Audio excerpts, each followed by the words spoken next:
violence and other kind of violence. Get away! I could be at work, at school, in my car, and I can still get shot by the police. But I can get shot anywhere. So it is what it is.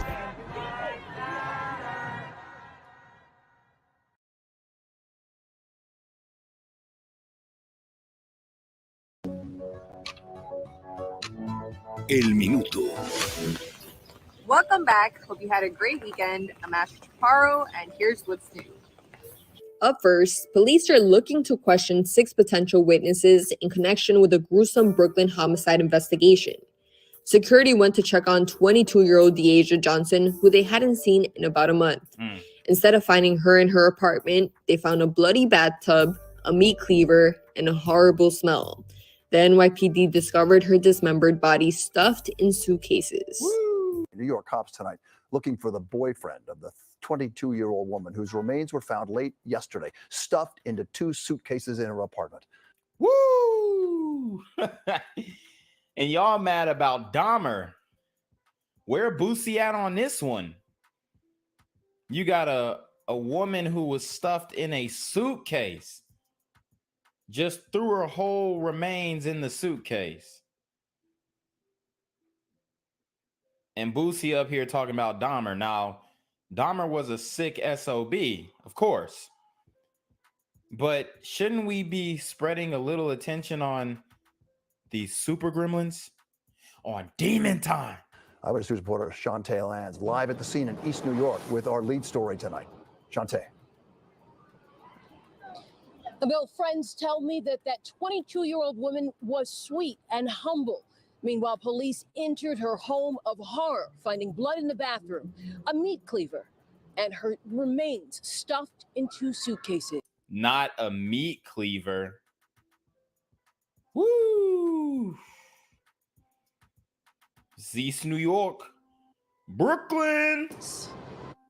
Evidence bags brought out by detectives in East New York after a tenant's dismembered body was wheeled out of Linwood Park Apartments. Her remains were found stuffed inside 2 suitcases. Young girl, but not lived. It's devastating. I think it's just inhumane. The gruesome discovery happened during a wellness check after complaints of a foul odor. It's horrific, especially coming across the street from a school. I mean, it's just sad. The woman, who was just 22, lived on the 6th floor. Neighbors told security they had not seen her in weeks. Police say when the guard went to check, he was blocked by 2 men. One of them was the woman's boyfriend. When the guard went downstairs to call police, they snuck out. Detectives believe with a bag of evidence. It makes me scared to even be around here. Like I'm just sick. Yeah, man. Everybody's tired of the killing, but that's not what they're saying at the polls. Okay. See, a lot of this could have been prevented, but a gateway was opened up. Oh, yes, a gateway was opened up. All right. Some people say it could be the Large Hadron Collider, the CERN device. Some people could say it's the George Floyd effect, whatever you want to call it. But things are very different from before. Things are very different from 2018, 2016. Okay. Although these types of things have been going on, it's ramped up. Friends say she moved in 2 years ago when the affordable housing building first opened. Neighbors say they heard fighting 2 weeks ago between the couple. Police say she was in a relationship off and on with her 23-year-old boyfriend and that he violated her protection order. Hope they find him, if that's the case. So, as you notice, a lot of these women in the community who get murked by these super gremlins file a protective order or we're in the process of filing one. So these are signs, these are indicators, but you got to do your research on the front end, baby. I'm sorry, but y'all need to be running, background checks on these super gremlins that y'all dating, because these guys are just menaces and they don't care. And a lot of them in and out of jail and don't care about going back. And police are still searching for that woman's boyfriend. The medical examiner will determine how that woman died. Also, they are trying to they're investigating this right now as a possible homicide. I'm here on the corner of MLK and Frederick Douglass, where a shooting just took place. And as you can see, it's a pretty rough area. So I'm basically risking my life reporting on this madness. So make sure you do me a favor and hit the subscribe button. Like the video, hell, share the video. And make sure you go ahead and leave a comment down in the comments section to continue the discussion on how we can find solutions to all this son violence in the streets. I'm Jenquavius Jackson, here live, reporting from Atlanta, Georgia, BGZM News 17. NYPD detectives looking to talk to 6 people who they believe were witnesses to Deja Johnson's gruesome murder. Officers discovered the 22-year-old's dismembered body inside of 2 suitcases while conducting a wellness check at 315 Linwood Street on September 21st. The building super had received complaints of a foul odor coming from apartment 6F. Wow. On Sunday, police released surveillance images of the 6 individuals they want to question. Okay, so is bruh right here her boyfriend? Because he kind of looked like Burrito Gremlin-esque. And then we got the sisters who are maybe persons of interest. But who y'all think did it? This is like Clue. Who do y'all think did it? Because it takes a lot to put somebody in a suitcase. Images of the 6 individuals they want to question. 5 of them are women, all estimated to be between 18 and 30 years old. The 6th, a male, is roughly 30 years old with a heavy build. Neighbors told Pix 11 shortly after the murder that the victim and her boyfriend would routinely fight. You hear arguing, banging, loud stuff, regular stuff, but you can't, like I said, if you try to interrupt or something like that, you're just putting yourself in a problem you can't solve. Yeah, I mean, you can't break up those domestic violence situations because the dude can get violent on you real quick. And a lot of times these women end up finding themselves back with these guys even after they've totally violated them. Somebody gets hit very hard in the mouth, right? The blood trail will lead from the door to the elevator. A disturbing discovery inside an apartment in Brooklyn. Police found 2 suitcases with body parts inside. They made that discovery while checking on a young woman who had not been seen in about a month. And now police say they want to talk to her boyfriend. News 4's Mark Santia has been talking to his sources. He's live in East New York with some new information. Mark? Yeah, David, 24 hours after this discovery, and take a look behind me, police still on the scene. This is still an active investigation. It all started when building security went to go check on a woman who hadn't been seen for some time. They went up to the 6th floor and made a horrific discovery. Police bring bags of evidence in and out of this East New York apartment on the corner of Linwood and Atlantic. Building security entered apartment 6F and found a meat cleaver, blood in the bathtub, and the dismembered body of a woman stuffed into 2 suitcases. It's just crazy. You don't think about somebody being chopped up and put in suitcases. Police sources do not believe this was a random attack. They are looking to speak with the victim's boyfriend. Word of the horror inside the building quickly spread throughout the neighborhood. It's a sad situation in every circumstance, especially being right across the street from a public school. Like, kids here, nobody deserves that. Building security told police they ran into 2 men who would not let them enter the apartment. A guard threatened to call 911, and that's when both men left, including one carrying a black duffel bag. Damn. Carried him out in a black duffy.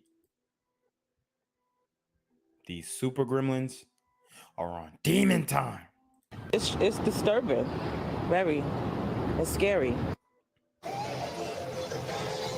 And at this point, police have not released the name of the dead woman, but again, they are looking to speak with her boyfriend. We're live in East New York. I'm Mark Santia, News 4 New York. Gang violence and other kind of violence.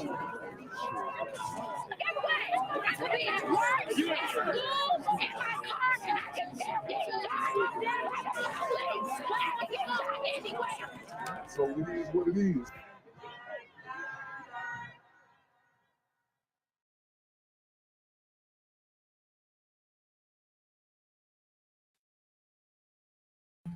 What's good, cyberspace? It's the Black Gen Z Mindset. Make sure you go ahead and like, comment, share, subscribe, and let's get into the video. All right, guys, so we are going to jump right into the Stacey Abrams and Brian Kemp debate for the governorship of the state of Georgia. So let's get it right into it. We're facing right now, quite honestly, because of bad policies in Washington, D.C. from President Biden and the Democrats that have complete control. And thankfully, working with the Georgia General Assembly, we've been able to work to help give some relief to people despite what's happening in Washington, like giving a income tax credit back to our citizens, cutting taxes, also suspending the gas tax since March now, $800 million of relief for our hardworking citizens. So that is what my focus has been on, and it's what it will continue to be on. Thank you very much. Jennifer Bellamy, your question for Shane Hazel. Mr. Hazel, Georgia seems to be struggling right now in dealing with how to legally take on the issue of cannabis in the state. What do you think needs to be done here? How should Georgia address the issues surrounding marijuana? I guess a perfect question for a libertarian. We believe that cannabis is a plant that grows from earth naturally. And the hubris that the federal government has shown in making a Schedule I drug while also holding patents on it is one of those things where we find it somewhat laughable. And it is. It is a right of people. It is medicine. It is something that we can add to our industry here in Georgia and really displace a lot of what comes in from outside of Georgia. This is a huge win for Georgia. We have a great agricultural sector. We can grow 2 bumper crops of cannabis every year. The idea that it is still illegal and that Brian Kemp has talked about this and tweeted about it as it is a good thing when we make cannabis bust and cannabis bust only is a real sign that the government in Georgia is using it for the prison industrial complex, for the law enforcement complex to go after communities that. So I agree with that. I agree with that. Obviously, y'all know I'm more libertarian than anything. I think all the drugs should be legalized and regulated, whether in the private or government sector, whatever it is. But I tend to agree with that. Would like to see freedom in this area. So it's a right. That's how we see it as libertarians. Right. Thank you very much. You have a rebuttal? Yeah, I would just like to make sure people at home know that I have been doing exactly what I told them I would do. Yeah, okay. And I see people saying in the chat, oh, people are getting murdered over weed. Yeah, people are getting murdered over their vehicles too. Should we make driving a vehicle illegal? Look, you can get killed over anything. So let's make that clear. You know, I've done stories where niggas got killed over not letting a nigga bum a cigarette off them. So, you know, I mean, guys getting killed over alcohol. You know, alcohol is way worse than weed. So, you know, I definitely agree with the libertarian there in the fact that weed should absolutely be legal. When I was campaigning for governor, and now that I am your governor, we have been going after street gangs and drug cartels. So the things that we're tweeting out there is when our great men and women in law enforcement are making drug busts. Yeah. So, what I want the people to understand, the drug busts that the law enforcement are really hitting are usually gang involved. So it's like dudes are in a gang also while selling drugs. Rarely do you just see like huge drug busts where the guy is not gang affiliated and maybe he's just selling weed to people in his dorm room and shit like that. Most of the drug busts they're making are drug busts of gang members. So it's more like they're pretty much not going to be on your ass if you're selling. I mean, I'm not going to say go and sell drugs, but they're not going to be applying a lot of pressure on you if you don't affiliate yourself with a gang in criminal activity. Now, I'm not saying that you should sell drugs and all this kind of stuff, but what I am saying is once you put a gang on it, oh, this is, I don't know, let's say 420 gang, and then you're like, y'all are buying weapons and doing all this other crazy shit, and then you got ops and all this shit, that's when it becomes a problem. That's when you get put on the radar. So it's not necessarily that, oh, he's smoking weed, let's go get him. I mean, even if you go downtown Atlanta, bro, is people smoking weed in the clubs, outside of the clubs, in front of the police, and they don't give a fuck. It's when you start doing the gang association as well. Bust, not from recreational use. It's a plant. Other things. But that's what my focus is on. All right. Thank you very much, gentlemen. So you heard what he said, and I like the answer from Governor Kemp. He basically said we're going after gangs who use drug money to fund their gang activity. It's not that you're going after people for recreational use, even though, you know, maybe you'll get pulled over if you're smoking weed in the car, which you shouldn't be doing anyway. So it's not that you're just getting pulled over for recreational or you're getting, busted for recreational use. Most of the people are getting busted because they're in a gang and they're selling drugs and then killing niggas over a bag of, weed and shit like that. Greg, please ask a question of Stacey Abrams. Yeah, Miss Abrams. Some guy, I'm only supposed to be reading super chats. I'm used to the reclaim your throne. But yeah, guys, if you want me to read a comment, super chat and all that kind of stuff, super trap, even though, y'all know what's going on. In 2018, you didn't concede defeat to Governor Kemp, and you talked to systemic problems with the state's election system. This election, do you commit to accept the outcome of the vote, regardless of what it shows? And do you stand by your use of words like rigged 4 years ago to describe the state's election system? In 2018, I began my speech on November 16th acknowledging that Governor Kemp had won the election. I then proceeded to lay out in grave detail the challenges faced by voters under his leadership as Secretary of State, including the 10+2 who were arrested in Quitman, Georgia, because they had the temerity to use absentee ballots. I told the story of students who were denied access to the right to vote, even though they had duly registered. 80,000 complaints had come in by that day, and it took 4 years of federal investigation in a lawsuit that was the longest running voting rights lawsuit in the state's in recent history that proved us right. Now, we didn't win every single claim, but we forced massive changes to the election laws. And unfortunately, Brian Kemp and Brad Ratzenberger have decided to restore their greatest hits. Just today, a homeless woman was denied the right to vote in Forsyth County because she did not receive a provisional ballot because she had been challenged. As governor, What does she mean by she's been challenged? I intend to stand up for the right to vote. I will always acknowledge the outcome of elections, but I will never deny access to every voter because that is the responsibility of every American to defend the right to vote. Thank you. Brian Kemp, rebuttal, 30 seconds. Well, I would just say that Miss Abrams is going to do a lot of attacking of my record tonight because she doesn't want to talk about her own record. In 2018, in the governor's race, we had the largest African-American turnout in the country. She said that Senate Bill 202, our Recent Elections Integrity Act, what we passed 2 years ago, would be suppressive in Jim Crow 2.0.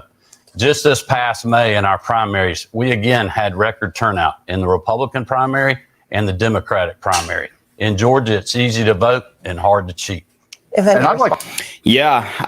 fuck with that.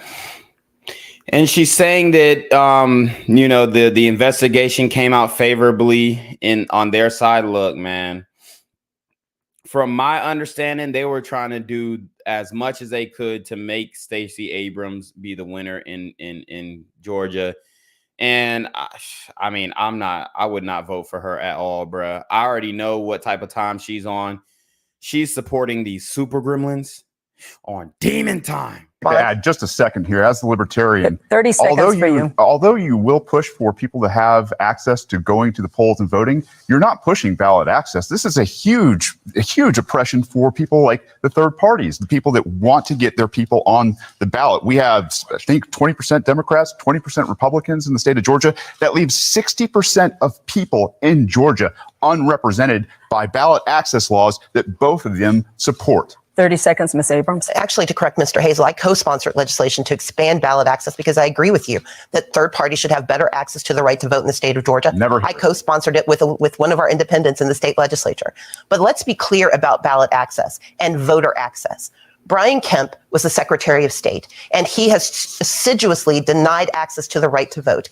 We know that the right to vote is the only way that we can make the changes we need in the state, the only way we can make the changes we need in this country, whether it's access to the right to an abortion, the ability to take care Here she go with this abortion shit. Of our families. We need a governor who believes in access to the right to vote and not in voter suppression, which is the hallmark of Brian Kemp's leadership. Thank you very much. We're going to move on. With all due respect, I was called out. I would like to just the record reflect, as my time as Secretary of State, I'm the person that created the online voter registration system in this state where any Georgian can vote, register to vote 24 hours a day, 7 days a week. So for someone to say that we have been suppressive in our state when we've seen turnout increase over the years, including with minorities like African Americans, Latinos, and others, is simply not true. And again, Ms. Abrams is going to lie about my record. Yeah, see, the Democrats believe that black people don't have IDs. It's crazy. Because she doesn't want to talk about her own. All right, we're going to move on here. And that's the case. We're going to move on here, Mr. Hazel. Jennifer, your question for Brian Kemp. Governor Kemp, several hospitals and medical centers across the state have announced or gone Let me know if the sound is good. If there's any echo, let me know, guys. through with plans to close their doors, leaving a gap in care and a reduction in services at a time when our healthcare workers are already suffering from burnout, from increased demand and workloads. Many are now facing care that will be delayed or unavailable, while our state's capital will soon have only one level 1 trauma center. What will you do to ensure Georgians have access to critical healthcare services and hospitals? Well, I would just remind voters at home, there's also hospitals being built across this state and new options for people for health care. Look, the AMC situation was something that was thrown on a lot of political leaders, including me. But instead of complaining about it and doing the blame game, I went and worked with Fulton County, with DeKalb County, with Democrats to come up with a solution that put state resources into Grady to help make sure people have the access and the care that they need in our state. And I'm committed to continuing to do that in the future. All right. Shane, I'm sorry. Chuck, you get the final question of Shane Hazel. Thank you. Mr. Hazel, you ran for Congress in 2018. That was just 4 years ago. You ran as a Republican.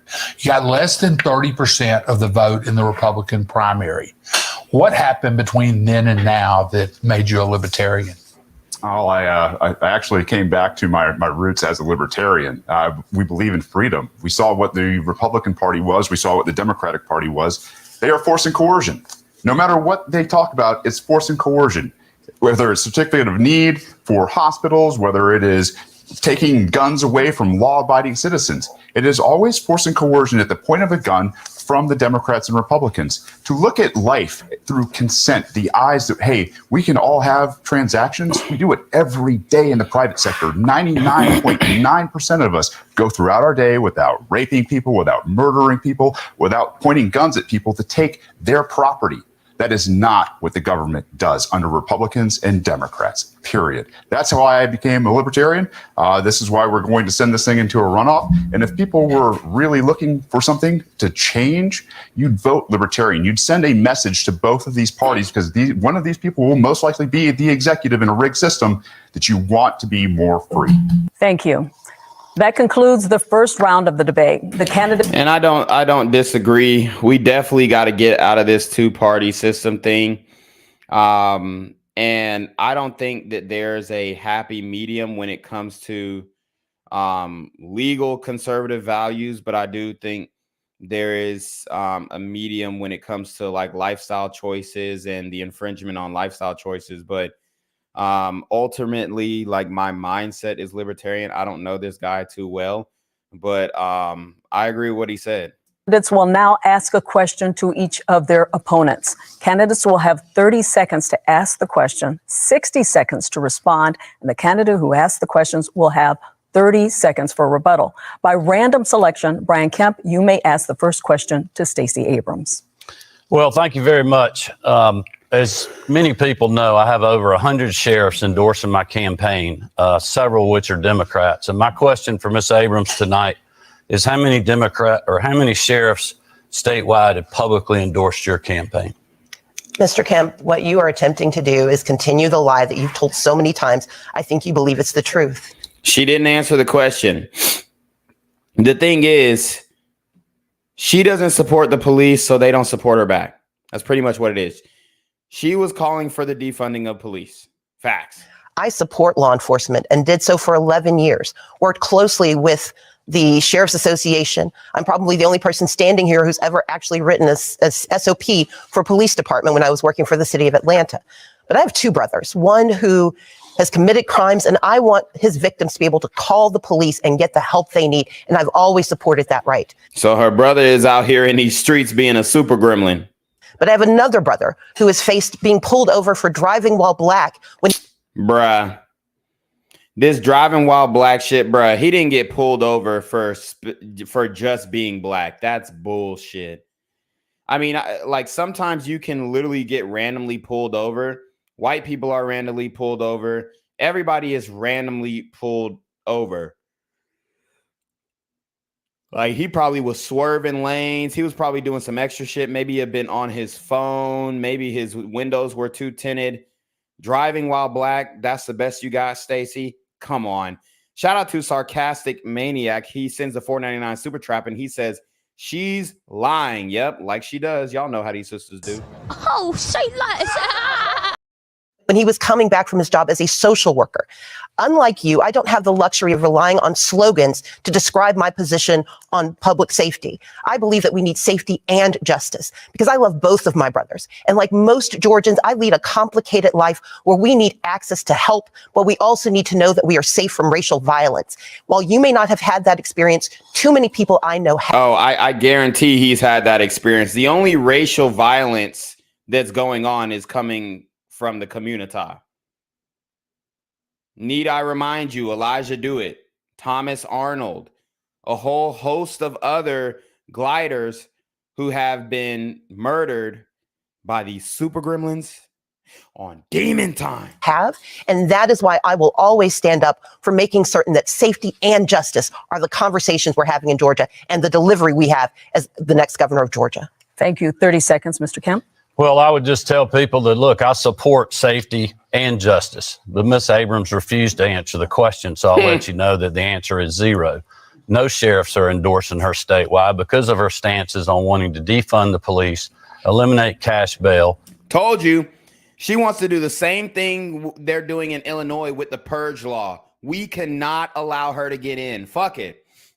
We can't allow her to get in, bro. No way, Jose. Defund the police, no cash bail, lawlessness is what she supports. And serving on the boards of organizations like the Margaret Casey Foundation that supports and gives grants to organizations that are promoting the defund the police movement.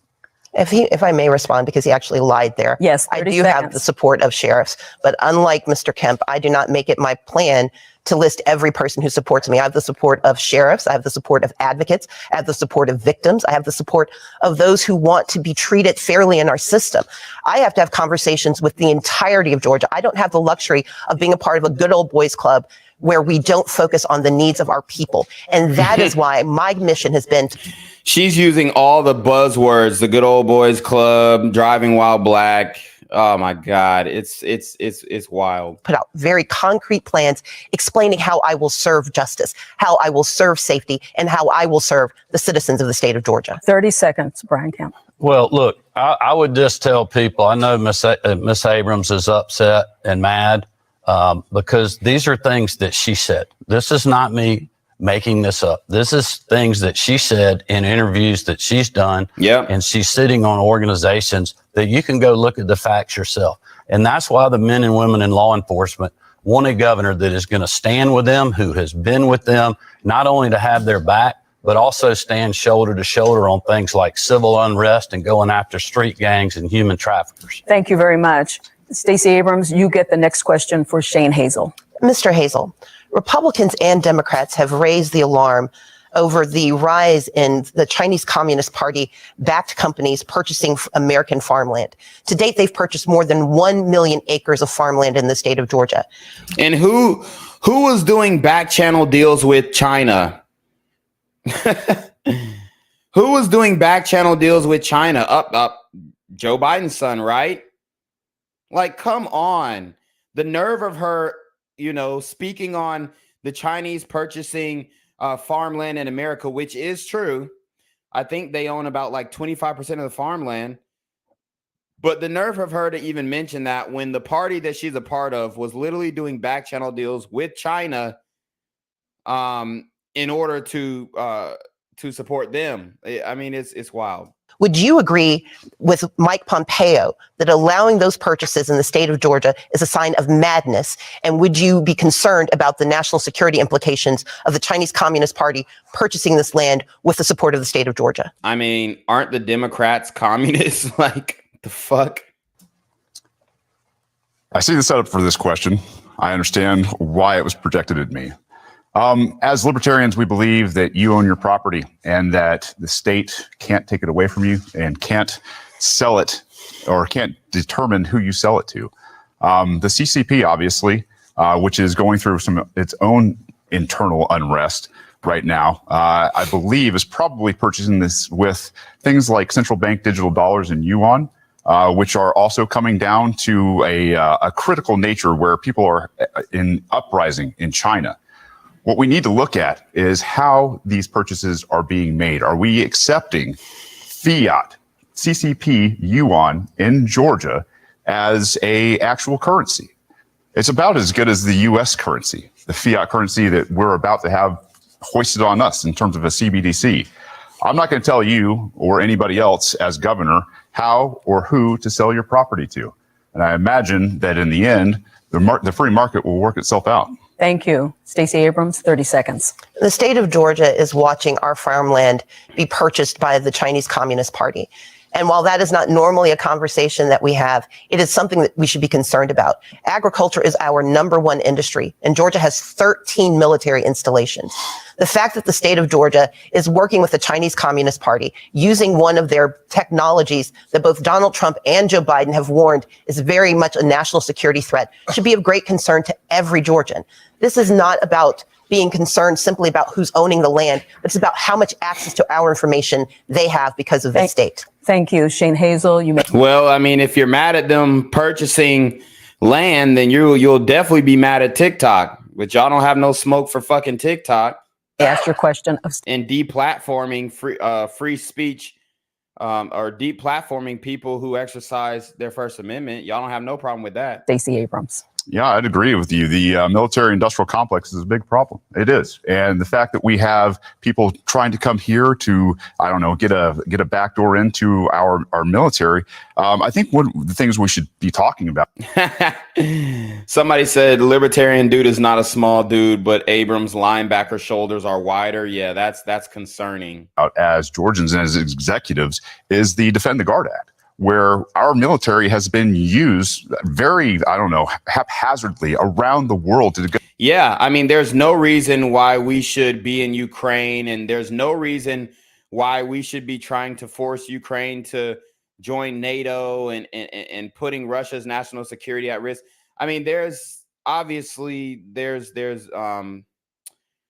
you know, we're not saying that, oh, Russia is like right about everything, wrong about everything. But what we're saying is like this idea of spreading democracy in other nations it's washed up. It's tired. We need to focus on home.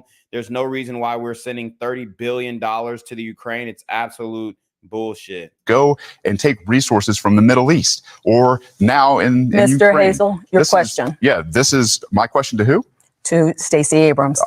Oh, we've already switched gears. Yes. My question to you, I'm sorry. It's okay. I have hearing problems, guys. My question to you is, I mentioned CBDCs. As the executive of Georgia, when we come into a CBDC from the Federal Reserve, will you, as the executive, accept this CCCP style currency? I believe that the conversation about currency is a complicated one. And part of the challenge we have is how this currency is transmitted, the very real security threats with digital currency, the hacking and mining of that digital currency should concern all Georgians. As the governor of Georgia, I will work very closely with the Federal Reserve, but also with the innovators and the entrepreneurs who do see an opportunity. But before we take a step forward that could put us at risk, our responsibility is to understand the complexity of what is happening with these transactions.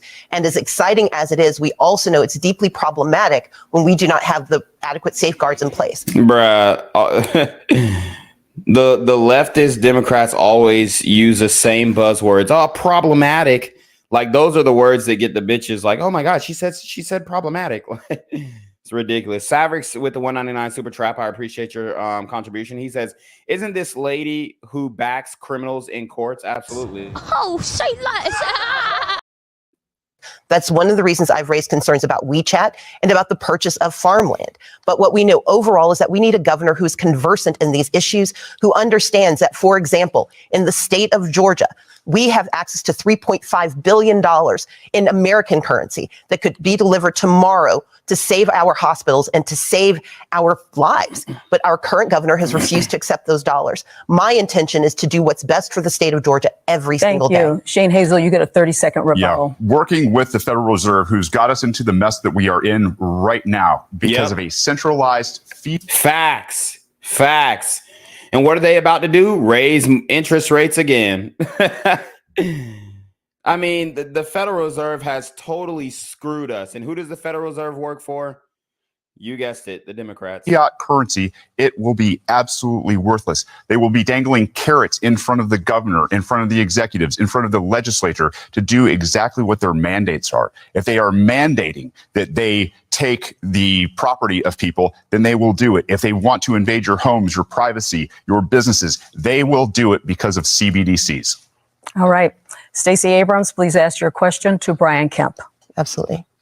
Mr. Kemp, under your leadership, there is currently a 100-year gap between minority-owned businesses and majority-owned businesses. Although minorities comprise... Bruh. All the black businesses in Atlanta, you know why black businesses fail in Atlanta? Because niggas be robbing them. I mean, that's basically it. I don't got nothing more for you. That's literally why black businesses fail in Atlanta, because niggas be robbing them.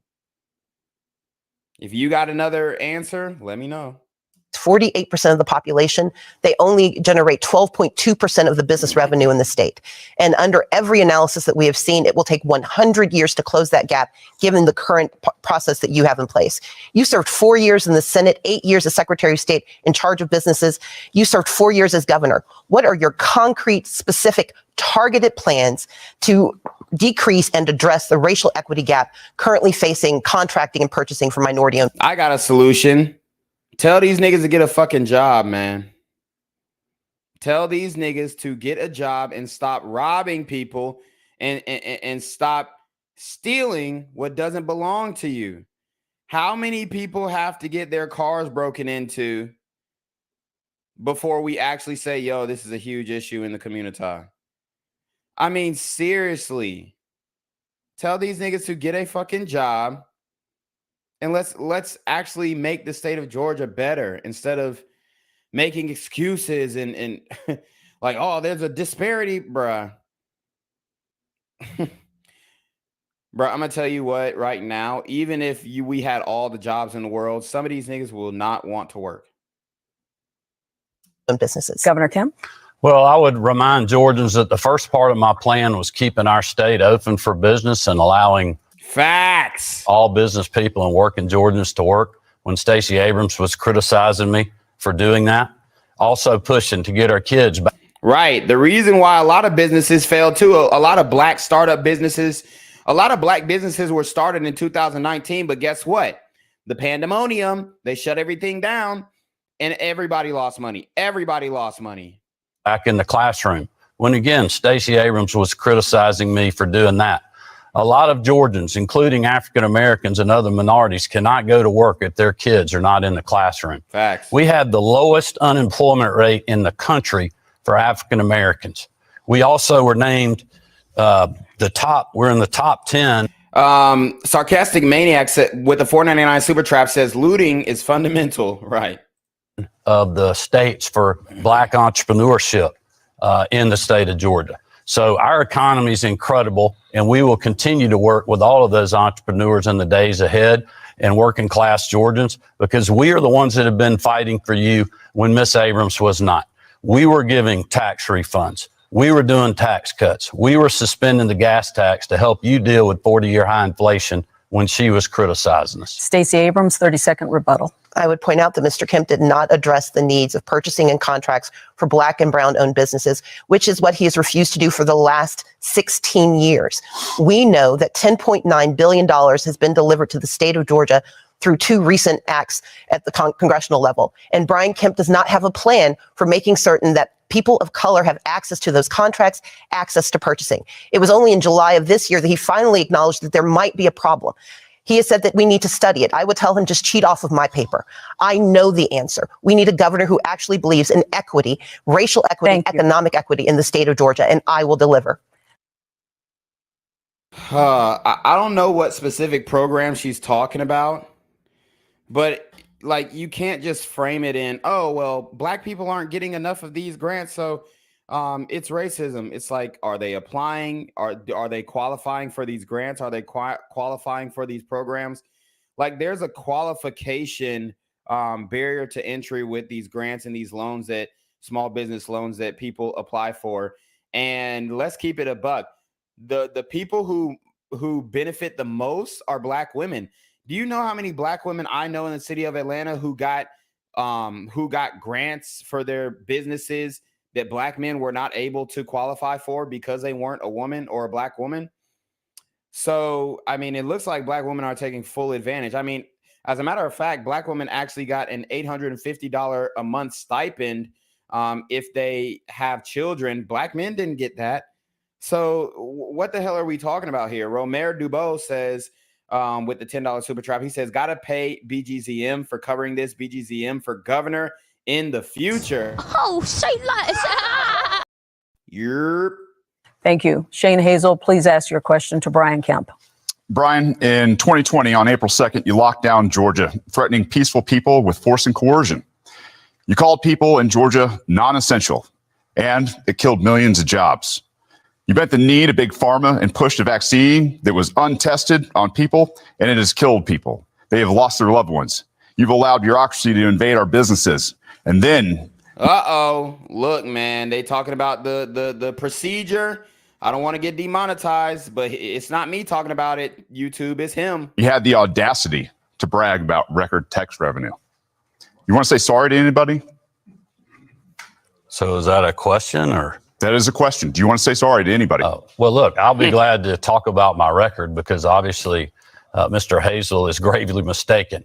If you look at the executive orders that I signed, we said every business in Georgia was essential. There was a few that we asked to help us stop the spread, flatten the curve, build PPE supplies and hospital bed capacities, because unlike him, I was getting the calls from hospitals saying, hey, we are out of surgical gowns. We're out of masks. We need ventilators. And we were literally working 24/7 to supply those items while also keeping our economy open in this state.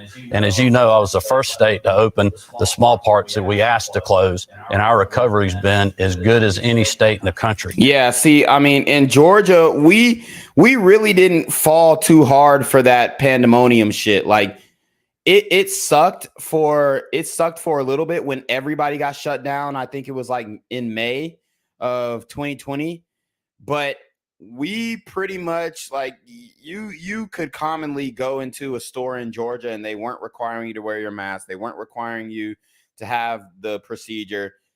They were not following quote unquote CDC pandemonium protocol. So I mean, I think we did relatively good compared to other states that shut down every fucking business. And, you know, we still have businesses that are doing the social distance, goofy stuff and not letting people inside. I mean, it's just a bunch. I think they're doing that because they're just lazy, but it's literally ridiculous. Savrix with the $4.99 super trap says, remaining population will be permanent slaves of consumption. A slave will not revolt against being a slave of the state if they believe they are free. Oh, say less. We have had 2 record years of economic development because of our business environment, working with the General Assembly to make sure that we're putting Georgians first and Georgia businesses and Georgia workers first. And that's what I'm committed to continuing to do. 30 seconds, Mr. Hazel. You should have put Georgia freedom first, period. You didn't have the power to lock down businesses. And well, no state had the power, but the pressure came from top down. So I understand why he did do what he did. And I don't agree with it. Of course not. No, none of us over here agree with that pandemonium bullshit. But the reality is the pressure came from top down. And there were funds being withheld if you didn't shut down, if you didn't social distance, if you didn't take the procedure, if you didn't have this many people who took the procedure. They were taking money from hospitals. They were taking the resources from hospitals, from states that didn't comply with the federal mandates that they implemented. These were federal mandates. They came from top down. So he really, I'm not saying that he completely had his hands tied, because we saw how DeSantis dealt with that situation. But you can make the case that, yo, like, he was under a lot of pressure, and most of the states in the United States were doing the same thing. So I definitely get where the libertarian is coming from on this one. But at the same time, I can empathize with Governor Kemp and say, yo, like, this pressure was coming from top down. It was either lose funding for hospitals because you're not following CDC, Fauci given guidelines, or, just basically comply as little as possible in order to get certain resources that you need. Shout out to Spicy Parodies with the 199 Super Trap. He says, thoughts on Candace Owens and Kanye West? I mean, you got to ask something more specific than that, bro. Oh, say less. I appreciate your contribution, though. Signed the executive order on April 2nd. It was clear as day. I sat there and watched you do it. And I was like, there is no coming back from this. The idea that the default was to lock down Georgia instead of trusting Georgians with their freedom to adapt in a time of very changing circumstances, I think is a tyrant move. And I think the left and right are fascist and communist socialists, whereas we're talking about real liberty, trusting Georgians with those decisions. Thank you, Mr. Hazel. Brant Kemp, you have the final question in this round for Shane Hazel. Well, I would just ask Mr. Hazel if he supports the things that we have done, because we were open and Georgians were working and we've had excess revenue. So instead of doing big government... That's our tax money. Yeah, no, I don't support it, because here's the thing is, when we get to that point, when we talk about what you're doing, ask finish your question. Please go ahead. I would just say, do you support the tax cuts we've done, returning $1 billion of taxpayer money and suspending the gas tax for Georgians to help fight through 40-year high inflation and bad domestic energy policy? Georgia, I hope you hear me when I say libertarians think taxation is theft. It's your money. It's your property. You should be able to determine what you do with it. I don't. I agree. To a certain extent. Do I think that there should be like some baseline tax that we pay generally? I do, just to keep certain things functional, but the way that they tax us now, it's absolutely ridiculous. So I do agree in the fact that, yes, you should keep most, if not all, of your money. The most that should come out of your tax income, the most in total, and I'm talking about sales tax, property tax, all that is 10% of your income, the most, just to say, okay, we're going to give this fund to, quote unquote, the government, even though I don't like giving the fund to the government, because we see what they're doing. They're taking that money and then spending it overseas. I mean, it's bullshit. It's really hard to justify taxes. The only way that you can really do it is by saying, okay, well, we're actually going to take this money and spit it on what our constituents want, which never happens. So, I do generally agree with that as well. Fuck taxes. But I'm paying them just in case the IRS is listening. Shout out to Cyrus Cherry with the $5 super trap. He says, Walker slayed Warnock. I was impressed. Christian somewhere scratching his eyes out. Yeah, I gotta watch that. I might do a live on that one tomorrow. Oh, say less. Shout out to Spicy Parodies with the 199 Super Trap. He says, thoughts on Candace Owens Floyd documentary. I didn't see the documentary, but what I will say though is George Floyd did die of an overdose. It wasn't because the fucking cop's knee was on his neck and shit like that. The reality is he didn't have no broken esophagus or anything like that. It wasn't like his neck was broke. That nigga was off that shit. And maybe his heart rate increased because he was nervous about getting arrested. That could be. But there was no like, if I'm not mistaken, there was no like physical trauma to his back or neck area that would cause a fatality.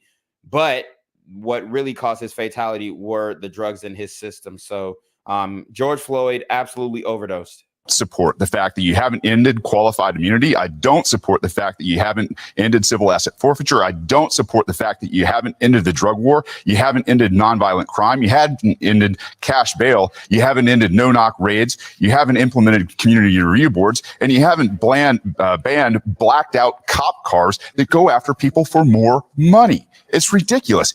De-escalation. Bro, we need them undercover cops, bro. He bugging. Now, this is where the libertarians get radical. Like, them niggas want anarchy. A lot of libertarians just want anarchy, and that's where I draw the line. By the executive to leave peaceful people alone in the state of Georgia. That's my message to both of you, to everybody in the state who wears a badge. Stop going after peaceful people. Mr. Kemp, 30-second rebuttal. Well, that's simply not true. As Georgians know, I have followed the laws and the Constitution of this state.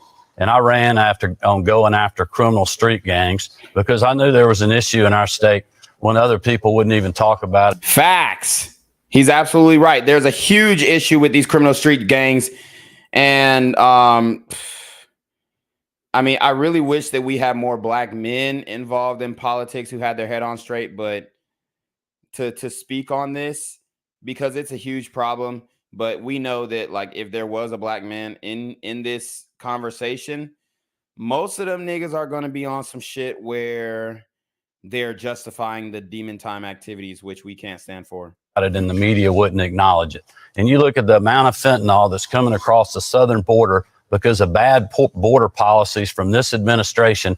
Every governor in the country is having to deal with that. So yes, I'm going to go after bad people that are selling bad drugs and killing our children and our other citizens. The free market way to do that would be to allow cannabis and psilocybin to handle the mental health issues. Okay, well, I wasn't talking about cannabis. I was talking about deadly. Yeah, he literally was talking about fentanyl. That's gaslighting 101 for you. It's goofy. Gentlemen, stop busting them then. Gentlemen, we're going to move on. And most of the time, bro, I mean, I see a lot of drug busts in the state of Georgia. Rarely do I just see straight cannabis drug busts. It's always, oh, he had, maybe 2 pounds of weed and then fucking $30,000 worth of Percocets laced with fentanyl. Like, remember I did that story on the the nigga had the THC ice cream, but then he also had like fentanyl laced Percocets and fentanyl laced vitamins, like the Flintstone vitamin shits. There was like Percocets and Xanax. Like, bro, it's rarely where they just, they only get cannabis from a drug bust. So he's a little off base there. Concludes our second round. For those just joining us, this is the general election debate between candidates for governor. We will now go back to the panel to ask questions to the candidate of their choice until we run out of time. As a point of moderator privilege, I may also ask questions of the candidates, and I will determine when a rebuttal is appropriate. And I'm going to use that moderator privilege right away to ask some education questions. Mr. Kemp, if reelected, you've said you'll push for $65 million dedicated to fighting pandemic learning loss, hiring more counselors, and recruiting teachers to fill shortages. How do you respond to those who say you should have prioritized those academic-related issues over laws dealing with divisive concepts, parental laws, and obscene books in the past legislative session? Even those who were pushing for those laws, in the end, say they don't have much teeth. Well, look, we have been pushing for those things. You can talk to school superintendents around the state. We have worked with them really over the last year and a half, 2 years on learning loss. We've been working with our superintendents and other education groups. We passed 2 different pieces of legislation dealing with the teacher pipeline, which is getting more teachers into the system. Our plan has... Look, teachers aren't going to want to teach when their students are beating the shit out of them when they come to school. Y'all need to get control of these super gremlins on demon time. And what does that go to? Sisters, come get your kids. So Stacey Abrams, this is your opportunity to tell black women to get their damn chillin' out the motherfucking streets and tell them to behave when they come to school. I work for the Boys and Girls Club, and I go to these different schools, elementary schools, middle schools, high schools. I deal with these kids on a day-to-day basis.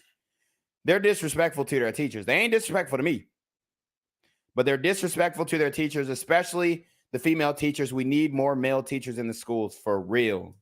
Is working with higher education, including our HBCUs and others, to make sure we're getting more of the right people and more of them in the classroom to help mentor our children. This is really just the next step in the process. We are funding K through 12 education in this state more than we ever have per pupil, ever. And that's coming off a recession during the middle of a global pandemic. This includes my promised teacher pay raise of $5,000 that we completed in my first full term, despite having to deal with 2 years of a global pandemic and a recession. So I think it's incredible what we've been doing, but make no mistake, we have more work to do, and I'm committed to doing that. Thank you. Shane Hazel, would you tell us your education plan? Yeah, it's to put it in the hands of the private sector. The government education system that came from Prussia in the 1700s has obviously failed Americans.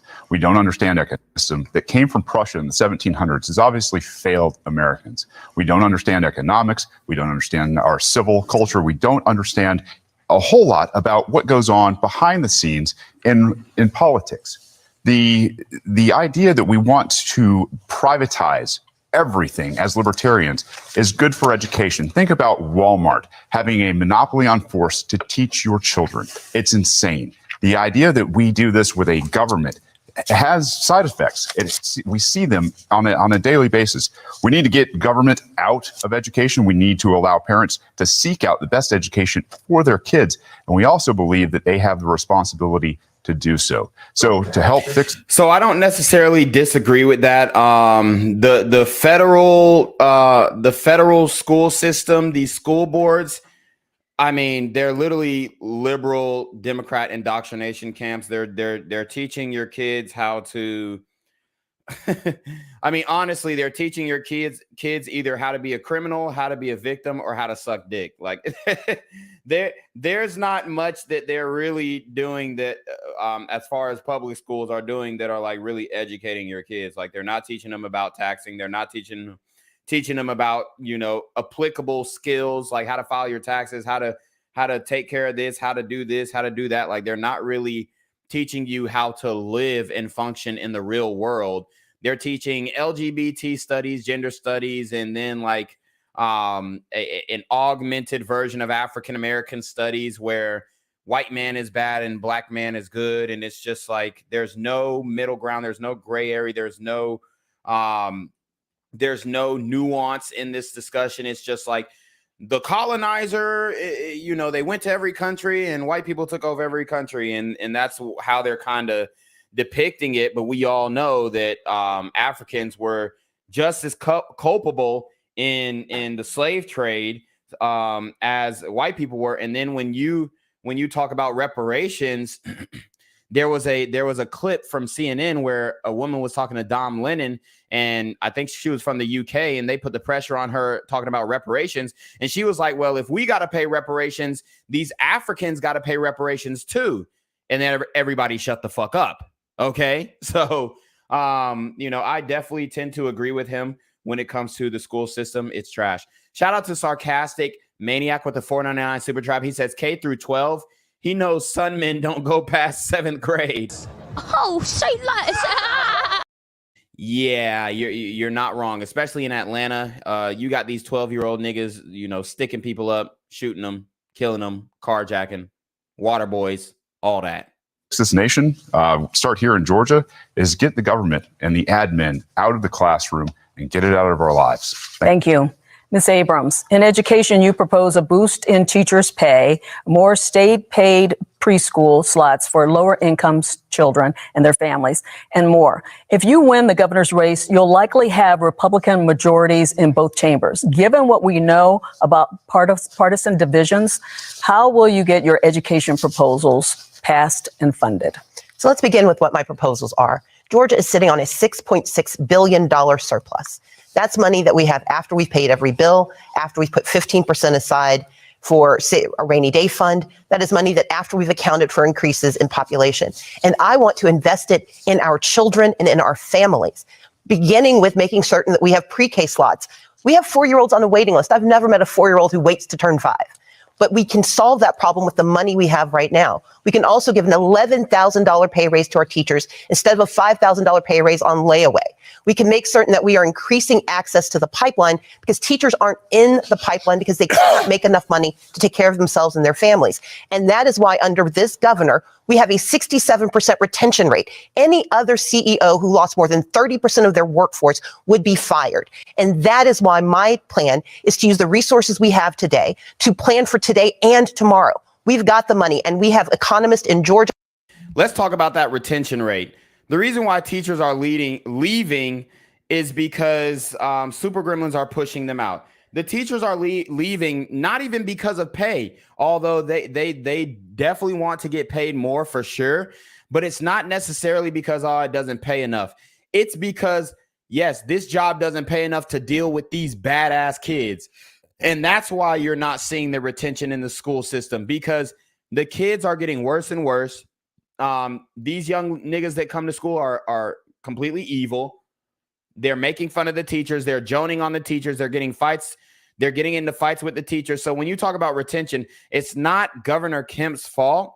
What I would say is we need resource officers in all these damn schools.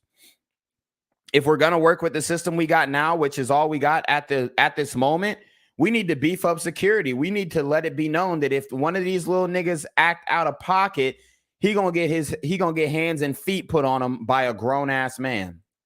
And national economists who have looked at my plan and they say it works. Check my plan out at StaceyAbrams.com. Check my map. It works. Thank you. 30 seconds. Yeah, I'd just like to let people know that, look, my plan is to use the revenue that we have because we've been open. If Stacey Abrams had been your governor over the last 4 years, you wouldn't have that excess revenue because she wanted the state to stay locked down and criticize me when I... Yep, you heard what he said. They talked about she mentioned a $6 billion surplus in Georgia. How do you think we got that surplus? Because Governor Kemp properly, I guess he hired the right accountants to create but to foster a profitable balance sheet for the state of Georgia so that we could pay our bills, have the rainy day fund, and then have excess funds to invest in the citizens. Okay, so that surplus was created by Governor Kemp. It wasn't created by no damn Democrats, okay? I opened it back up. We have, in fact, been using this revenue and will do so in the future to do another income tax refund and put the money back in your pocket. We're also going to do a property tax relief grant one time that helps you with rising property values and rising property taxes that the counties are not rolling back.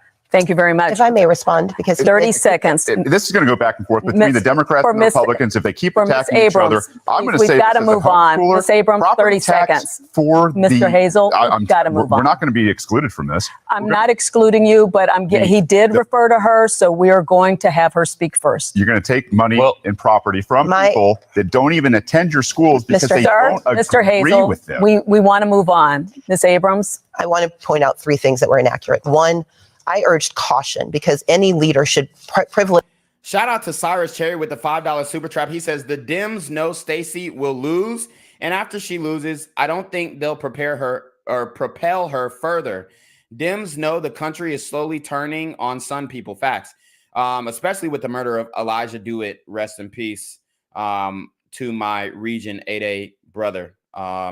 Spicy Parodies with the $4.99 super trap says, all these kids need to watch Lean on Me with Morgan Freeman. Super Gremlins should be kicked out of school if they don't want a free education. Absolutely. The lives of those they serve. 38,000 people died in Georgia. We have one county where 1 in every 100 Hancock County residents perished under this governor. And so, yes, I urge caution, but I also urge good math. We have the money in our accounts to do what is right. Money not delivered by Brian Kemp, money delivered by federal Democrats, and money that is delivered by hardworking Georgians who have generated the surplus, and they deserve investments in their lives. And the income taxes that we keep hearing about, 50,000 people are getting $500 million. The rest of us are going to see $193. Thank you. That is not a good return on investment. Shane Hazel, 30 seconds, please. It's stolen money. All of it's stolen money from people who have property. The fact that we have property tax in America has got to be one of the most un-American things I've ever heard of. Yeah, I mean, if it's my property and I own the property, There's no way you should be able to tax me for that. I agree. That's bullshit. A lot of us at homeschool because we don't believe in the government school system, and we are still fleeced every year to the tune of thousands and thousands of dollars to pay for a broken school system that we don't agree with. That's right. Both of you guys. Well, Don, with all due respect, Ms. Abrams called me out again. All right. About these 30 seconds, and then we really are going to move on. But the federal money that we're able to use right now and spend is because our state was open, and we didn't have to use this federal money to backfill state revenues, which has put us in an incredible position to move forward in our state. Mr. Kemp, we're one of several states that have had the same exact experience. It is disingenuous to claim not having a conversation. We're going to move on. It's the people's money. We're going to move on, gentlemen, and Ms. Abrams. Greg Bluestein, you have the next question. Ms. Abrams, I'm going to go back to one of Donna's underlying questions, which is the how issue. Absolutely. You've staked out dozens of I ain't gonna lie, this is super entertaining. policy proposals that would have to win approval from lawmakers, including Medicaid expansion, including several of the proposals you outlined here today. But it's highly likely the legislature will remain in Republican control. How are you going to win approval of these measures when in the face of staunch Republican opposition? Well, I don't actually believe there is staunch Republican opposition. I served in the legislature for 11 years, and every day during my tenure, I worked across the aisle to get good done. They put it in my title. I was minority leader, meaning I couldn't win unless I could work with others. That is why I'm the only person I know of who got an A rating from the Georgia Chamber of Commerce and the Friend of Labor Award for the same work in the same year. The work that I do is working with people to find out how we get solutions. Medicaid expansion is a perfect example. We have 19 hospitals at risk of closure, joining the 6 hospitals that have closed under this governor. We are sending a Brinks truck of $3.5 billion of our money to Kentucky, to Louisiana, to Ohio, because this governor will not accept the money. And the resources that we need in our state will come to our state when we have leaders willing to work across the aisle to bring our money home. But it's more important than that. It's about how do we take care of our families? How do we make certain that we're addressing high housing prices? How do we tackle the issue of gun violence? How do we support our freedoms and protect our people? And we need a governor who can do the math, but also do the morality of making sure we take care of every single Georgian. Thank you, Ms. Abrams. Governor Kemp, you have 30 seconds. Well, I would just say that one way we deal with gun violence is to take the bad people that are doing the shootings and lock them up and not. Yes, sir. No free cash bail, no free ride, no criminal justice reform. The way you deal with bad people, aka these super gremlins, on demon time is locking they goofy ass up. Another way you could deal with them is if Stacey Abrams says what I've been saying for the longest: sisters, come get your kids. In cash bail like Miss Abrams wants to do. But listen, she's also said that the silver bullet on healthcare is Medicaid expansion, adding 650,000 people. Well, there's been 600,000 people added to the Medicaid rolls since I've become governor. And the problem is it's a broken government program that she wants the government to decide your health care that will also kick 200,000 private citizens off their private sector health care. Thank you. I may respond. 30-second rebuttal. Just talk about he this. called her name. Second. Miss Abrams, you have a 30-second rebuttal. This is ridiculous. Number one, Medicaid expansion will allow 500,000 Georgians who are working people to get access to health care. That is a good thing in a state where we have people dying every day from cancer, from issues with health, issues with diabetes, issues with heart disease. But is she trying to tell us something about herself? Issues with diabetes, issue with heart disease, hypertension, high blood pressure. You need to put the fat back down, ma'am. Number two, the 600,000 people that he references who are on Medicaid, they are put there because of the public health emergency. And when that ends, they will lose health care, which will add more people who are on the streets unable to get health care. Under this governor, we've lost 6 hospitals. We have ambulance wait times that are excessive, and our people need relief and they need their money back. I would like to weigh in. We want to give our panelists a chance to ask more questions. So, Chuck Williams, it is your turn to ask a question, Mr. It's insane. Governor, the Democrat. Yeah, they should have let bruh answer. They should have let Bruh answer. That was unfair. That was lame. That was lame. Democrats have controlled the U.S. Senate for 2 years because Georgia shifted from 2 Republicans to 2 Democrats in January of 2021. One of those seats was held by Kelly Loeffler, a person you appointed to that post. She then lost to Senator Warnock. Do you wish you had made a different choice when you selected Kelly Loeffler?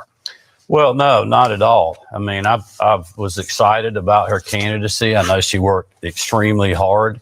It was a very challenging environment in 2020. And I think it goes to the point that in 2020, watching that election, I learned a lot of lessons. You know, a lot of the things that we haven't been doing with the ground game from a political perspective, we are now doing.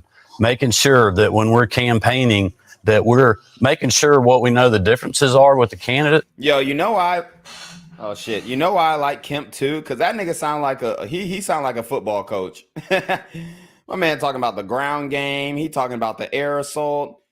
My man finna go in the shotgun in a second. But also, we got to be for something. And what I'm for is doing another $1 billion tax rebate, for doing property tax relief grants, for continuing to strengthen rural Georgia and run rural broadband like we have been doing, that we started this program long before the pandemic hit. Doing economic development projects where 74% of the investment of over $30 billion over the last 2 record years is going to rural Georgia. Over half the 80,000 jobs that are going with those projects outside the 10 metro counties in rural Georgia. And I'm committed to doing that in the future. Mr. Hazel, if you would like to have 30 seconds, you may. Thank you very much. The state of Georgia needs a governor who understands econ. The $200 trillion of unfunded liability in this country, as a veteran, understanding that we have a veterans healthcare system that is in shambles. They treat you as a liability, and they will throw pills at you every chance they get. They won't actually address your health. There is no way on earth we're going to expand that to the rest of the 99% of the country. It's a fairy tale, and it doesn't exist. That's why the economy is collapsing, because they continue to print trillions and trillions of dollars and hike interest rates at the same time. Policies like that are going to do the same. Thank you. Jennifer Bellamy, it's your turn to ask a question. This question is for each of you. What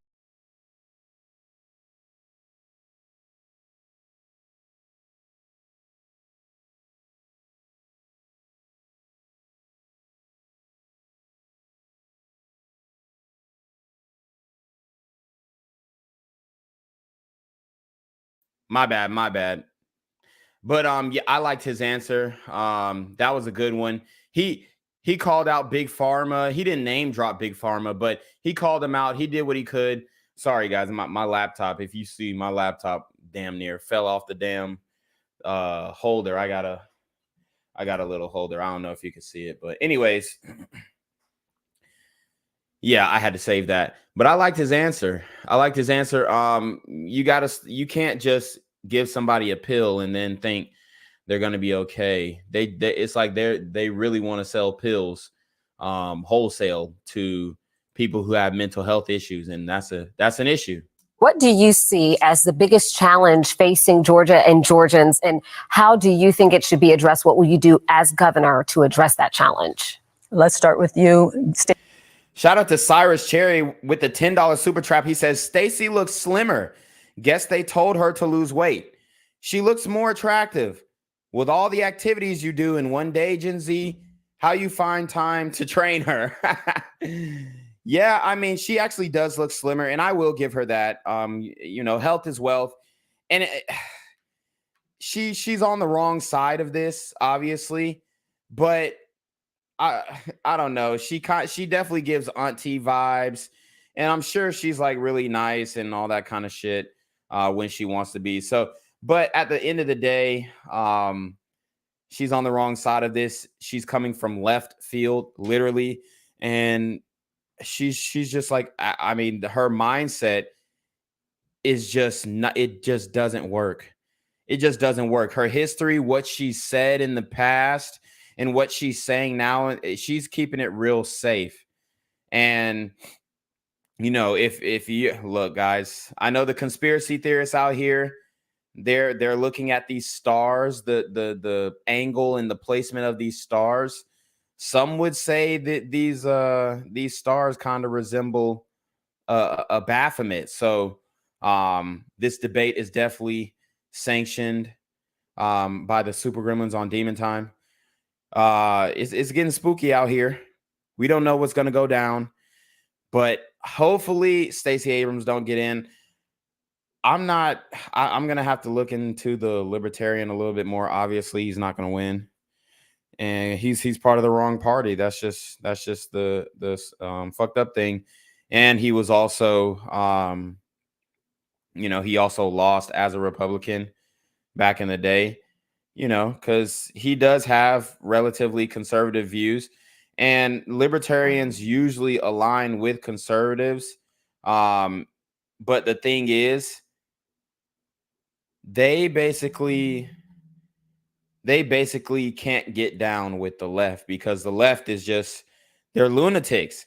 So they have to kind of ride the conservative wave, because being financially conservative resonates with business owners. So I mean, it's a complex thing, but I did like his answer addressing the mental health and the pills and the money being used for veterans. Obviously, he has a bias there. He's trying to get that veteran base. And I mean, it's just impossible for him to win. The third party is just not going to win, unfortunately. Stacey Abrams. Gang crime is up. Gun violence is up. Housing prices have skyrocketed. Equity investors have purchased 30% of the homes in the state of Georgia. We have 1.4 million. Well, I mean, you can thank your party for the increase in crime. I mean, it's crazy that she could say that with a straight face and know that she's finna go into office and increase the crime. People without health insurance who cannot see a doctor when they need one. We live in a state of fear. And this is a governor who, for the last 4 years, has beat his chest but delivered very little for most Georgians. He has weakened gun laws and flooded our streets. He has weakened our privacy rights and women's rights. He has denied women the access to reproductive care. The most dangerous thing facing Georgia is 4 more years of Brian Kemp. We need a governor who... They always try and, I mean, she's great, honestly. She's great. Like she knows exactly what to say. But these aren't really debates. They just let you get your shit off, and then it can barely get challenged.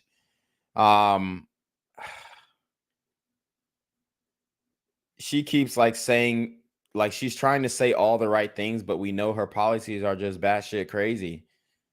Like, we know that y'all ain't finna do nothing about the crime. You're going to, notice how she never said anything about the no cash bail and the lenient policies. She never said anything about that. Who actually understands the math and the morality. We need to understand that, yes, we have veterans, like Mr. Hazel pointed out, who can't get access to health care, in part because they're not fully covered by VA benefits and will only get health insurance if we expand Medicaid. We have seniors who are being forced out of their homes because this governor refuses to address the issue of housing crises. In fact, he told an audience that he didn't want to upset investors. The housing crisis was caused by the moratorium that your boy Joe Biden put in. Partly. I mean, obviously the price has skyrocketed. But because of that moratorium, now you have landlords who have had tenants who weren't paying for years. Remember, I just did the story on Black women are the most educated, but the most evicted. Make it make sense. That was a live video that I did 4 days ago where we discussed these things, and we discussed that people are not paying their rent. As a matter of fact, there was a story where a sister had dismembered her landlord, which I'm gonna get into that. But this sister dismembered her landlord.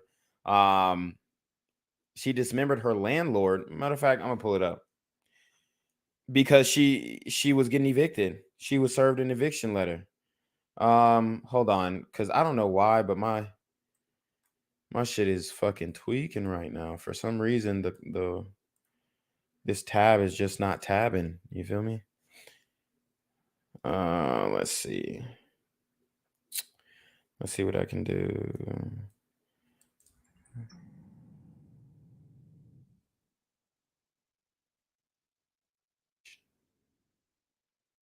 Page unresponsive. See, it's on that bullshit.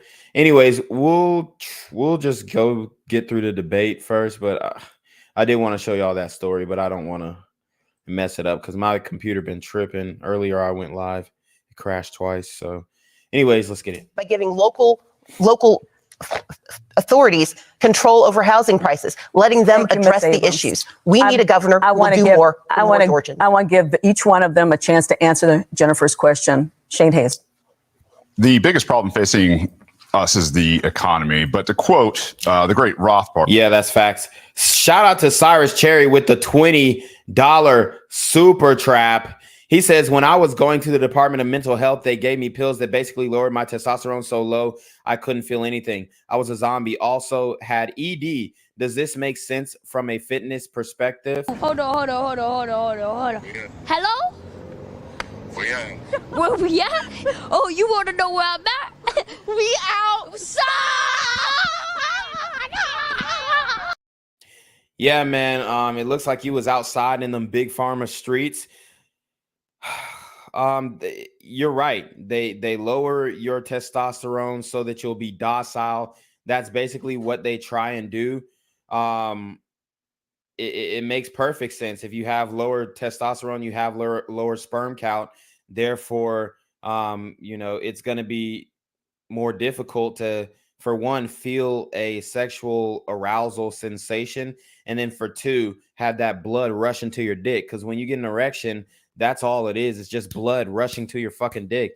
So it's really not about the size of your cock. Honestly, it's more about how much blood is rushing through that shit when you get that sexual arousal. Because, like, my nigga, you could really be like 2 inches with no sexual arousal, and then you get sexually aroused, and now you're at fucking 8, 6, 7. You know what I'm saying? So, I mean, it makes absolute perfect sense. I didn't mean to get into that graphic kind of spiel there, but I did want to answer your question, and that's the best way that I know how. So, Or the man who puts all the guns and all of the decision-making power into the hands of a central government and then says, limit yourself, is he truly the impractical utopian? The idea that the economy isn't the biggest problem that we have in Georgia is because people don't understand economics. These guys don't understand economics from Republicans or Democrats, or else we wouldn't be in the hole that we're in terms of trillions and trillions of dollars. What we need to do is get back to basics, Austrian economics, where we get rid of this cancer that has invaded every transaction. Wow, they do not want to hear that, bro. They don't want to hear it. They don't want to hear it at all, bro. I mean, my man, I ain't gonna lie, his nose is sharp as hell, bro. But yeah, I mean, he's speaking all the right shit, bro. He's speaking all the right shit. Like, he's saying the good shit, bro. But it's just like, it's falling on deaf ears, unfortunately, because he's like Austrian economics. I know he wanted to name drop that, but people don't know what the fuck that means. Stacey Abrams knows what it means. Yes, maybe. I don't know. But Kemp for sure knows what it means. But they can't necessarily say these things on the public forum. Honestly, like, bro, you really have to be two-faced to be a politician. Like, you have to lie to not only your party, you have to lie in the debates, and you have to lie. And then once you get up in there, you pass whatever policies that you want. That's pretty much what the Democrats do, except they pass all the wrong policies. See, what, I mean, let me tell you what. These people get calls on what bills to pass and and the calls that they get are not from other government officials, right? So they're getting calls from the higher ups on what bills to pass and what bills not to pass. You understand me? So this is a real thing. I appreciate everybody in the building. If you are in the building, make sure you like, comment, share, and subscribe.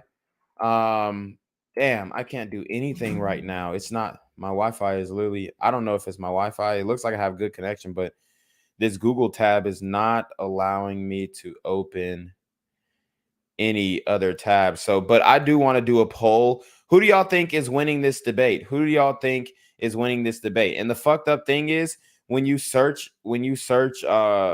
Kemp versus Stacey Abrams, they didn't even tell you this man was showing up. I'm like, who is this bald nigga? Like, hold on. Who the fuck is this? Okay. They didn't even mention his damn name. They just mentioned Kemp and Abrams. My man is not even like, I don't even remember I don't remember his name, honestly, respectfully. They just threw his ass in there. He probably had to pay some big bucks to get in this debate for sure. And they were like, fuck, we got to fit his bald ass in. Nah, I'm really liking what he's saying, though. No cap. You know what I'm saying? I'm just, making fun of the nigga, but I am liking what he's saying, but let's keep it a buck. When we go to the polls, I can't vote for you, bro, because I can't let Stacey Abrams win. That's what that's what it is. Like, it's crazy. That we have through a fiat currency system, creating freedom for everybody in Georgia is the default position. Not more government, not more programs, not more policies, not more point at the barrel of the gun. Not more programs. You heard what he said. Government, not more programs, not more programs. He pointed to the left. You seen what he said? Not more programs. Well, he pointed to the right, but it's our left, his right, but the left of the political side. So you listen to what he said. Not more pro. That was a direct shot. In Georgia is the default position. Not more government, not more programs, not more policies, not more point at the barrel of a gun, force and coercion. It is freedom. All right. Brian Kemp, your answer to the question. Why are you looking at Brian Kemp so hard? He don't got no smoke for Stacey Abrams. Why doesn't he have any smoke for Stacey Abrams? Like he really looks upset at Kemp. Well, I'll first, since I didn't get a rebuttal after being called out, would just let Jordans know again that my record's being attacked because Miss Abrams doesn't want to talk about her own record. If you look at what the state of Georgia and our First Lady, Marty Kemp, has done to raise the awareness on ending human trafficking, going after the perpetrators and supporting the victim, as well as us working with the General Assembly to give Medicaid benefits to birthing mothers up to a year after having that child and other things, shows you our state that we value life and that we care. But in the future, my focus is going to be what it was when I opened the debate, and that is helping you fight through 40-year high inflation and disastrous policies in Washington, D.C. I would remind you that Stacey Abrams campaigned to be Joe Biden's running mate. She supports these policies that have raised taxes on hardworking Americans and Georgians when they promised they would not. We're working with the General Assembly to help you fight through that by suspending the gas tax and giving your money back. Thank you very much. Pocket. Thank you very much. Greg, your next question. Governor, I want to stay with you and talk about something that just came up at the last exchange a little bit. Earlier today, you rolled out a new public safety plan that offers a crackdown, promotes a crackdown on criminal offenses. What it doesn't specifically address is gun violence. Your critics say that your permissive gun policies will only lead to more crime. What do you propose you will do in a second term if you're reelected to address gun-related crimes? Well, again, we're going after the people that are doing these gun-related crimes. I mean, and that's what we're doing, going after street gangs in this regard. You know, during the pandemic, when I was talking to people about how we were responding and what we were dealing with, I was hearing from educators and athletic directors and other people saying, Governor, we got to get our kids back in the classroom because we're losing them. We're going to lose them a decade of children because these kids that we're recruiting when they're 13, 14, 15 years old to be on the ball field or be in the band or be on the robotics team or what have you, extracurricular activity, they're being recruited by street gangs because they're not in the classroom. Facts. So those are the kind of things that we are focused on to make sure that these kids are under the right environment. And my new public safety plan is stiffening penalties for gang members that are recruiting our children. And I believe that most Georgians support that. And I'm committed to working with all law enforcement to make a dent there. Thank you. Chuck Williams. This is for Governor Kemp and Ms. Abrams. Columbus, Macon, Atlanta, and other communities have benefited from a Georgia State Patrol task force that has helped augment police coverage in those cities and some others over the last year. What can be Did it freeze for y'all too?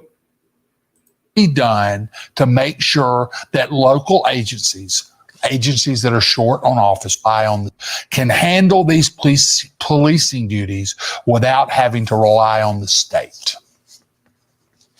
Ms. Abrams? Well, you actually asked Mr. Kemp. I said for both. Okay, Yeah, it's for both. Governor. Yeah. Bro, I don't know what's going on. Hold on. I don't think I should refresh it because this shit been tripping. Hold on. Maybe I'll try it. Fuck it.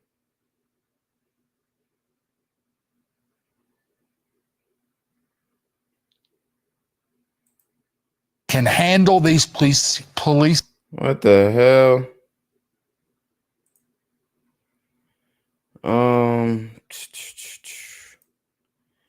What is going on, man?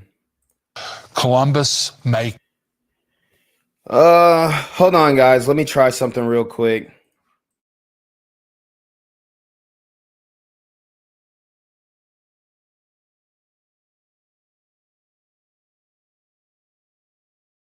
It might be a minute, like 5, not even 5, like maybe a minute 30 seconds. Hold on.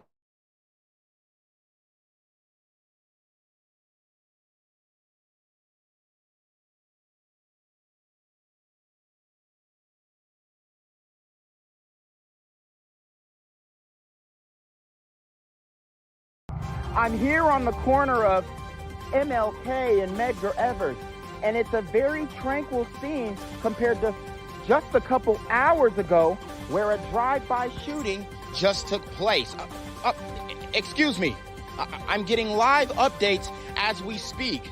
I've just been updated to the amount of casualties from this drive-by shooting, and I'm getting reports that 2 people were actually declared deceased and 27 others were shot and injured but are in stable condition. And although we must pray for the families of the fallen, we must also praise God for the aim of the super gremlin. If you want to know more about the victims of this crime, make sure you add BGZM News 17 on Patreon at www.patreon.com/blackgenzmindset. Also, don't forget to like the video, share the video, subscribe to the YouTube channel, and comment on the video to continue the discussion on how we can find solutions to all this gun violence in the streets. For more hard-hitting news coverage from the community, by the community, I'm Janquavius Jackson, here live, reporting from Atlanta, Georgia, BGZM News 17. And cut. All right, dogs. Let's get the out of here before these niggas come back. Whoa. Yo. Ain't that nigga J? Nah, that ain't me. That ain't me. He just went live That with ain't that me. funky ass suit that's on. that nigga. That's not me. Hey, get that nigga. Janquavius Jackson, here live, reporting from Atlanta, Georgia. Pray for me.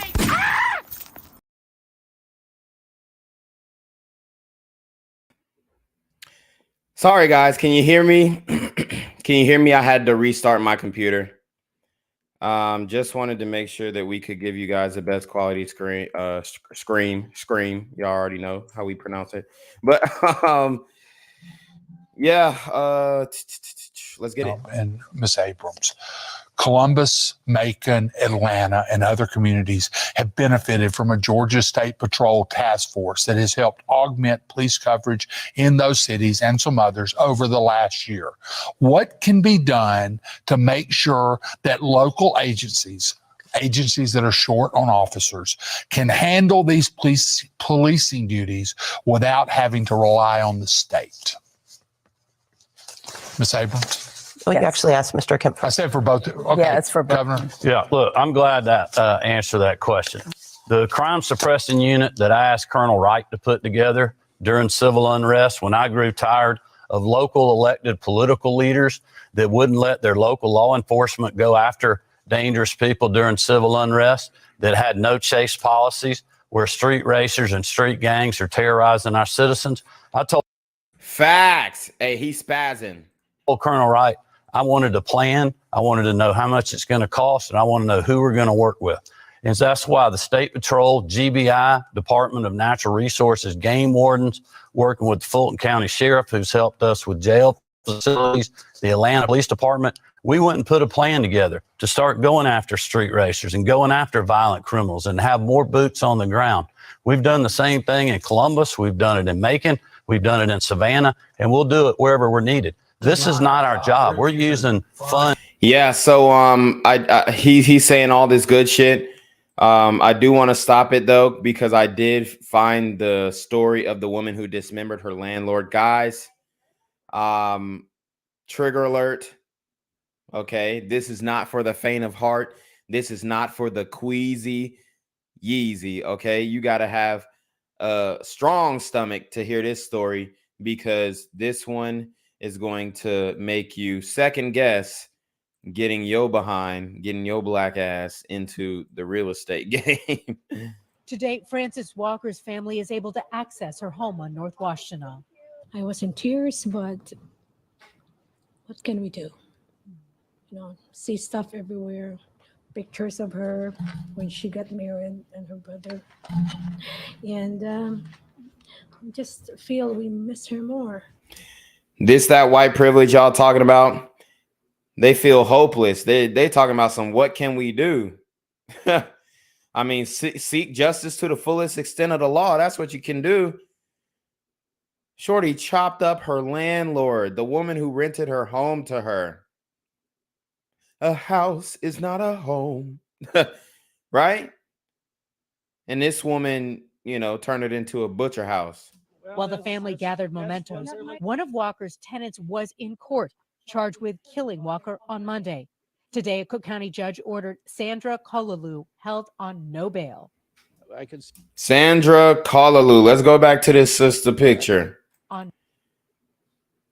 Does Sandra Kalalu have kids? Does she have kids? I mean, she looked like a nigga, honestly. She looks a man. She looks like a man, bro. Too many black and milds. Very manly face. Okay. Does Sandra Kalalu have kids? Let me know. Put a 1 in the chat if she does. Put a 2 in the chat if she doesn't. Put a 1 in the chat if she does. Put a 2 in the chat if she doesn't. I did the story, and that story is going to be infamous. It's going to go down as, I mean, it's probably not going to go down as shit, honestly, if YouTube doesn't, you know, if YouTube doesn't want it to go down, it ain't going down. But, I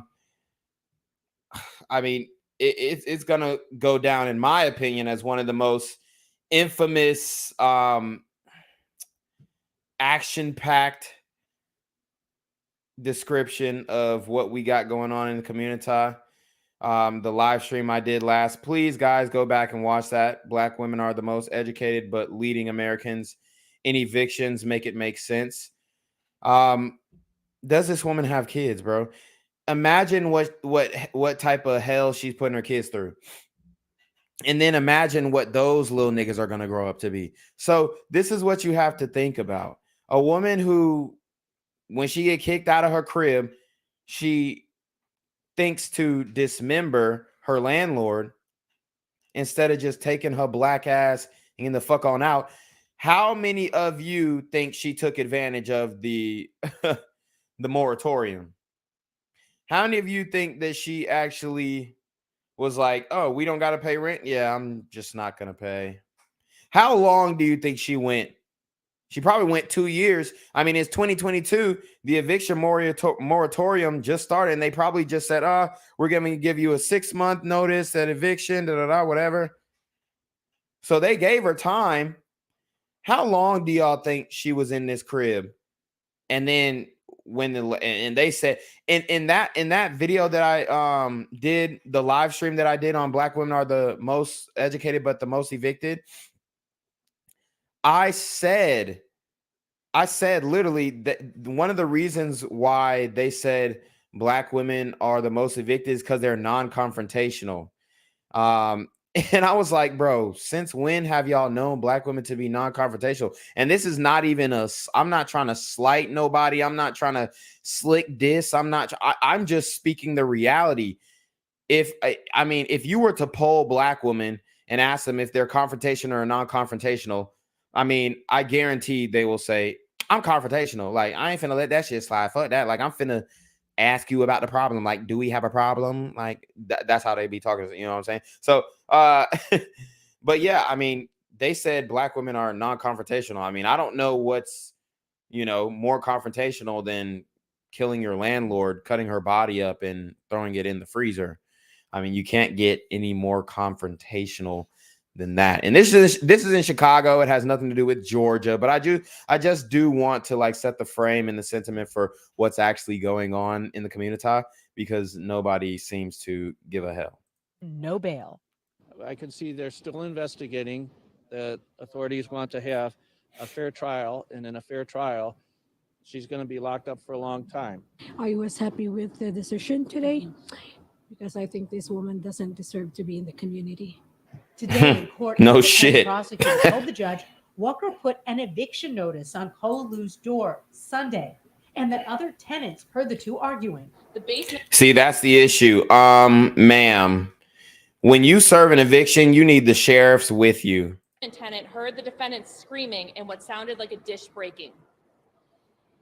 The basement tenant heard the victim's voice trying to calm the defendant down, and that was the last time she heard the victim's voice. The prosecutors said police were called to the house 3 times on Monday to check. Wow, so she killed that woman in the basement with other tenants on the top floor. Classy. On Walker, the 3rd time discovering some of Walker's body parts in a freezer. Woo. Relatives tell us. So she was on her Dahmer shit. She was on her Dahmer shit. We keep talking about Dahmer, but I mean, if these sisters, if they had more time, if they was getting away with shit, if that's what she was capable of, what has she done in the past? You dig? What has she done in the past? Like, bitch, you was that shook to lose that. You ain't finna put me and my kids out in the street. Like, ma'am, that was her fatal mistake. She should have came with 12. See, that's the issue with being like a single elderly woman. It's like, I don't know if she had a husband. It looks like she don't. Otherwise, he would be speaking for her. Maybe he passed away, and if he did, God rest the dead. I don't know her story, but no man.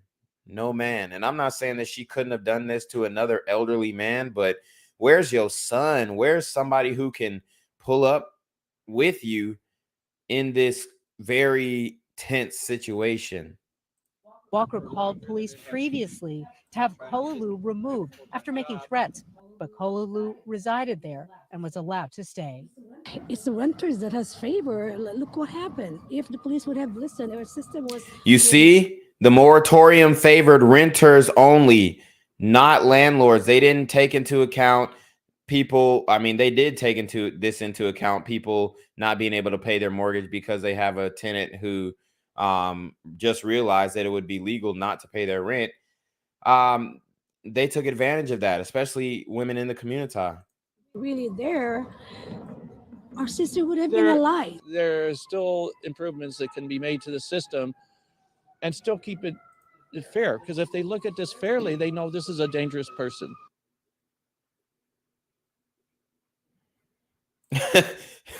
Somebody said non-FBA. Bruh, I mean, I feel you, but my nigga, that shit don't matter, bruh. It don't matter. It doesn't matter who does it, honestly. It doesn't matter, but it's a mindset that's just, I mean, it's there. And I mean, if you don't think that a FBA or ADOS woman would be capable of doing something like that, my nigga, you got another thing coming, because we could go tit for tat on ADOS, fucking FBA, BCA, NAACP. I mean, a nigga, NAACP leader just got clapped up in Turks and Caicos. Now, he didn't do nothing, but I'm just saying, like, shit, anybody can get it. And at that point, those natives in Turks and Caicos weren't playing with his motherfucking ass. They shot up a tour bus. So anybody can get it. I get your point. Like, yes, one up, FBA one up, ADOS one up. But it's like, bro, we're in the negatives, bro. We're far behind. If we're keeping score, if we're keeping score. Funds from the governor's emergency fund to help pay for these dollars, and thankfully the General Assembly supports that because we've been in the fight when others were not. Thank you, Ms. Abrams. Street gangs did not shoot 6 Asian women going into a gun store, getting a weapon, and murdering women in less than an hour. Oh my God. I know she did not pull that white mass shooter card. She's trying to bring up the glider who shot up the massage parlors, which had nothing to do with race. It had everything to do with his religious beliefs and his sexual lust. So that was very much a mental health issue for sure. In the fact that he felt so strongly that he was being tempted by masseuses who offered happy endings. I mean, I would never want to get a happy ending from a fucking 60-year-old Asian woman. It's not my cup of tea, but he felt like that was a vice for him and others. And he felt like that was something that he needed to stop, and it was totally wrong. He was literally insane. And I'm sure if we look at his mental health background, the signs were there.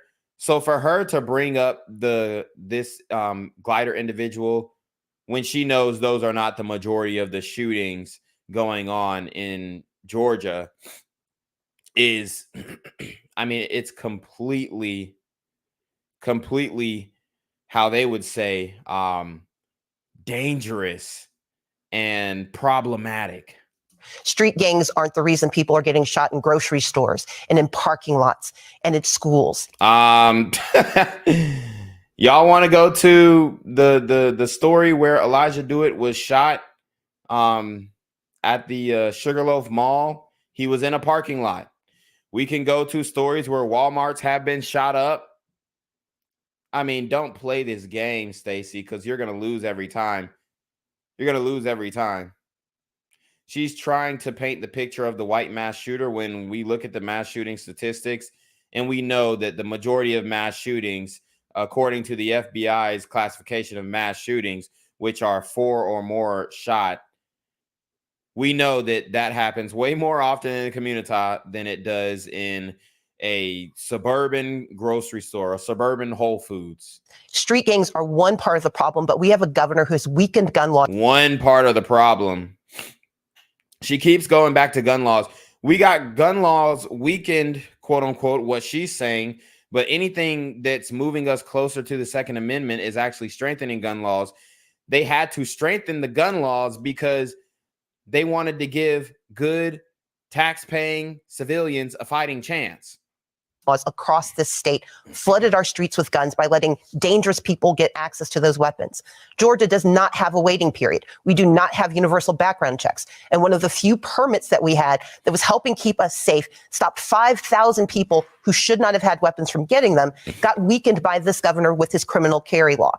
As the next governor, my intention would be to actually give the people who do 90% of law enforcement the support they need. We know that they have asked for at least $136 million so they can recruit and retain officers. I am the only candidate who's put in place a plan for at least $25 million in grants, not loans, to go to these local law enforcement officers so they can recruit and retain officers so that their officers aren't working 2 or 3 jobs simply to make ends meet. Thank you. Before your rebuttal, Governor Kemp, Shane Hazel, you may respond to this question. You keep going back to guns, Stacey, and I think it's going to be your undoing here in Georgia. Georgia, we're going to have less and less gun laws, whether it's under Republicans or libertarians. Libertarians don't believe in any gun laws. We believe that you know how to best protect you and your property. And the biggest mass murderer in history is government. It's not private citizens. Most private citizens, like I said before, go throughout their day without. I mean, He's really speaking from a macro federal level, which I understand. But bruh, talk about Georgia. We're not talking about the fucking military industrial complex and regime change policy. Bro, we're talking about Georgia. Keep it on Georgia, because that's where you start losing motherfuckers. And it's like, bruh, you're talking about all this extra shit, and it's like, dog, we need to focus on Georgia. So out doing any harm to anybody. However, the people in the government with all of the guns still go after people with a badge when they shouldn't have to. In Holly Springs, Georgia, I introduced the Helios Initiative, where we got rid of civil asset forfeiture. It was a one-page bill through decentralization, nullification, using the Constitution that made the officers in Holly Springs safer, because they don't have to go out there and they don't have to harass people of color while driving while black. They don't have to go out there and look. My man looked at her, said up color while driving while black. I'm dead. For drugs. They don't have to go out there and do any of these things, because civil asset forfeiture is also the government stealing more than criminals, hardened criminals, from anybody and everybody in the state of Georgia. Thank you. Governor Kemp, 30 seconds. Well, thank you. I would just let people at home know the largest, fastest growing segment of the population that's buying handguns and firearms is African Americans and females. You know why? Because the criminals are the only ones that do have the guns. You have local governments that are holding up concealed weapon permits. Yep. I mean, that's the best way you could have said it. That's the best way you could have said it. Law-abiding black people are now realizing that they need a strap, because these super gremlins on demon time. Slowly but surely, women especially, they're seeing stories in the headlines of getting clapped and getting deleted and all this kind of stuff, human trafficking going on in Atlanta. So all these things are big issues, okay? That are keeping law-abiding citizens from being able to simply use their Second Amendment right to protect themselves and their property and their families. I will certainly support that. Thank you. Mr. Hazel, may I respond? Yes, 30 seconds. Let's be clear. I believe that we can protect the Second Amendment and protect second graders at the exact same time. That means that, yes, more people are buying guns, but that's because they think that's the only way to protect themselves, because guns have flooded our streets. These are communities that want to be safe. They don't want to have to carry weapons. I know how to shoot. My great-grandmother taught me. But I know that the person who is most... Shit, if you ain't shooting at least once or twice a month, then it don't matter if you learn how to shoot when you was 6 years old with your great-grandmama skeet shooting and shit.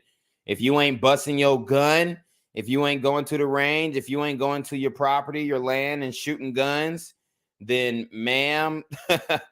you're going to get a rude awakening when these super gremlins run up on you and try and jack your whip, because you never know who it is.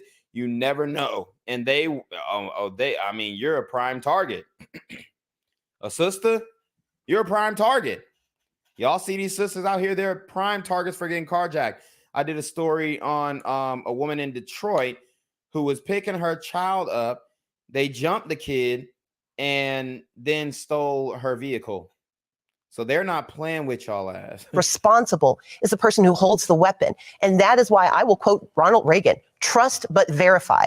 And because of the criminal carry law that Brian Kemp signed into law, there is no longer a background check for those who have concealed carry permits. That makes all of us less safe. How are you going to take the guns? Don, if I could respond. How is she going to take the guns? That's a great really question. want to move on. Well, there is a federal background check. There's a federal background check on every individual that buys a firearm in the United States of America. Which shouldn't exist either. So, that is not true. Well, the point, Mr. I Kemp, understand, that's not true. I understand the point you're making, but the point is, when you buy a firearm, you get a background check. Mr. And Kemp, none of the laws changed. Mr. Kemp, if you purchase a weapon in Georgia through a gun sale or a private sale, through a gun show or a private sale, you're not subject to that. We're going to have to move on. Interrupted you tonight. I apologize. Candidates, we have to move on. I'm going to Oh, she apologized. Wow. I mean, I can understand her appeal. She's definitely sellable, especially to a certain demographic who vote on their feelings and all that stuff.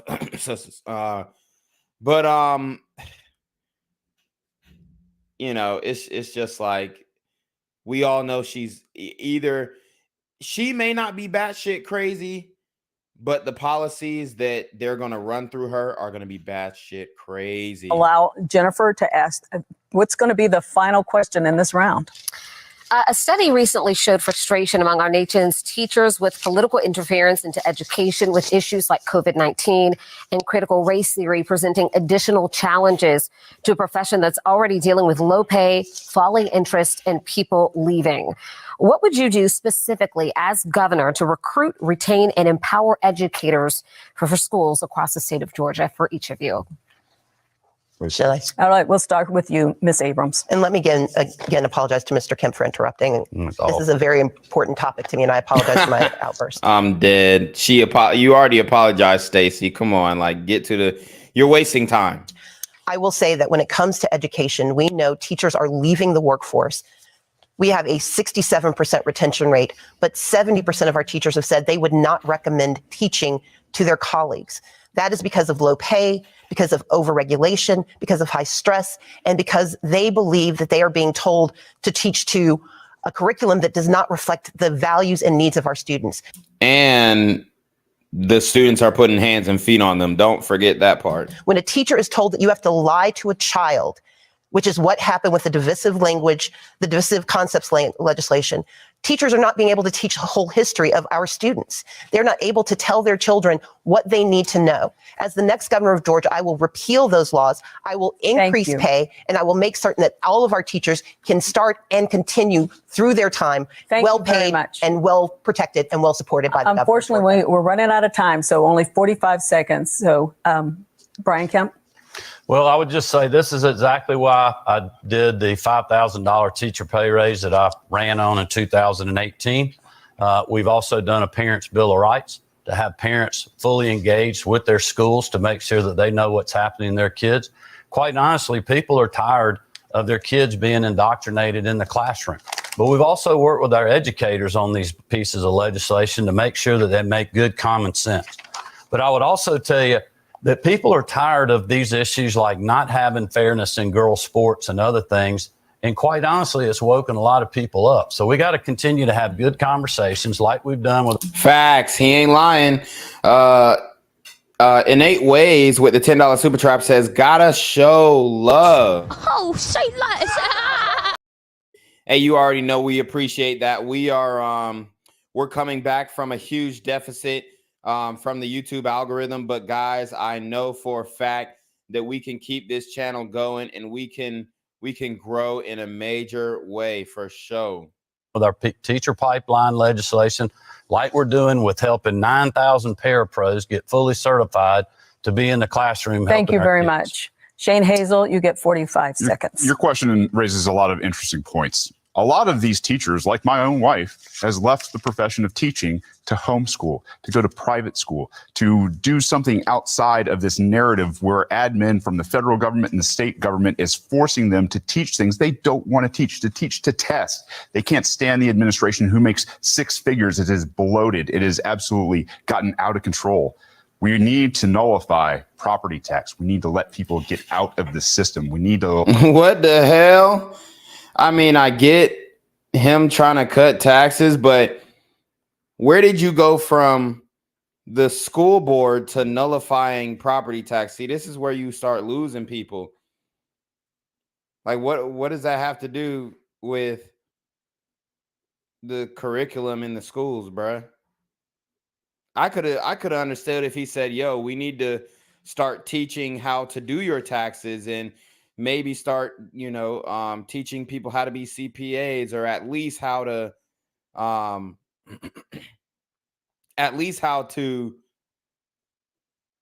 do a simple, balance a simple balance sheet, like something. Allow the private sector to work, because before education was put under the thumb of government here, we had some of the brightest, most well-read people in the entire world. And that's what we need to bring back. All right. Thank you very much. We are running out of time. So that is all the time we have for questions. Each candidate will now have only 40 seconds for a closing statement. And Brian Kemp, you get the first closing statement. Well, first of all, let me thank the Atlanta Press Club for having us. When I ran for governor in 2018, I promised to put hardworking Georgians first ahead of the status quo and the politically correct. I said shortly after being sworn in, I would work hard as your governor every single day for all Georgians, whether you voted for me or not. I'm so optimistic about the future of our state, the lowest unemployment rate in the history of the state, the most people working, and economic opportunity in all parts of our state, no matter your zip code or neighborhood. Stacey Abrams said Georgia's the worst state in the country to live. Well, Marty, the girls and I disagree. We think Georgia's the greatest state in the country to live, work, and raise our children. And that's why I'm asking for your vote and support to keep it that way. Hey, that was hard. I ain't gonna lie. He snapped. Thank you. And God bless. Thank you. Stacey Abrams, 40 seconds. I too want to thank everyone tonight for your support. And I want to point out that Brian Kemp did make promises. He promised to keep us safe, but crime has gone up. He promised to protect us, and yet he's attacked our freedoms. He has promised to take care of our families, and yet the rising prices in Georgia are rising because he refuses to expand Medicaid, because he refuses to tackle the affordable housing crisis that we have. And he's sitting on $400 million of our money that he will not spend to keep us under roofs and in our homes. As the next governor, I want us to have more money in our pockets, more protections in our lives, more freedoms in our days, and more opportunity in our communities. I see all of Georgia. And as the next governor, it would be my intention to serve all of Georgia. I encourage you to go to my website, StaceyAbrams.com, and please make a plan to vote. And know that I'm asking you for your vote tonight. Thank you. Shane Hazel, you get the final 40-second closing statement. Georgia, you are essential. We are in changing times. Technology, money, politics are all changing incredibly fast. As humans, our superpower is our ability to adapt to a changing world. This power to adapt, our passion and genius is unleashed when it is free. Free from tax, free from government and their lockdowns, free from government mandates, and free from force and coercion.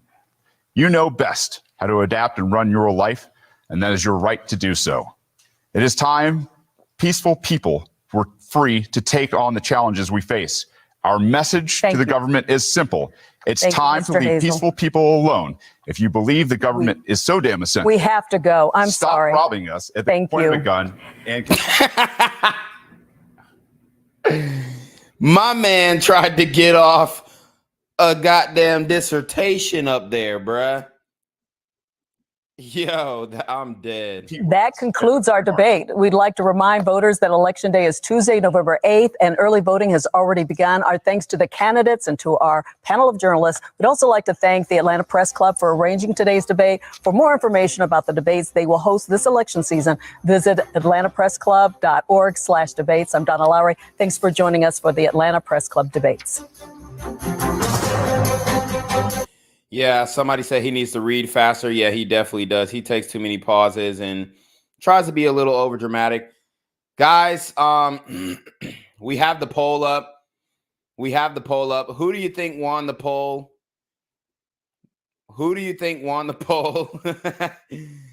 The results are looking like Kemp. 8% say Abrams, 69% say Kemp, and 23% say that bald nigga. So those are the options. You can go ahead and vote on the poll. They didn't have enough back and forth. But I'm probably gonna go ahead and get up out of here because I do want to make some more content for you guys. Because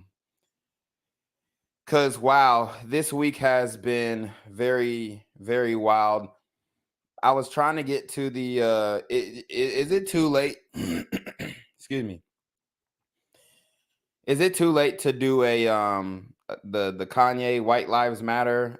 Actually, I could probably like fit that in with like the George Floyd comments on the Drink Champs, and they like took down the interview. It's a lot going on right now, but definitely a lot of opportunity for content. And I want to be the guy to cover it all on both sides. So y'all see that I have been going live a lot on my other channel, Reclaim Your Throne. But I do want you guys to also subscribe to BGZM News 17. Also get the merch, which is in the link. Link is in the description box below. I mean, I've exhausted it enough. I've shown you the screen shares. Just get in the description box and show some love. Buy the merch, show some love. I'm gonna start rocking my hoodie as well, so you already know what it is. So yeah, we're gonna go ahead and get up out of here. I appreciate everybody. Make sure you like, comment, share, subscribe. Share the video, share it with your friends. It was a good debate. But yeah, I think Kemp took it home. So hey, appreciate everybody for joining. Peace. We're gonna be out of here.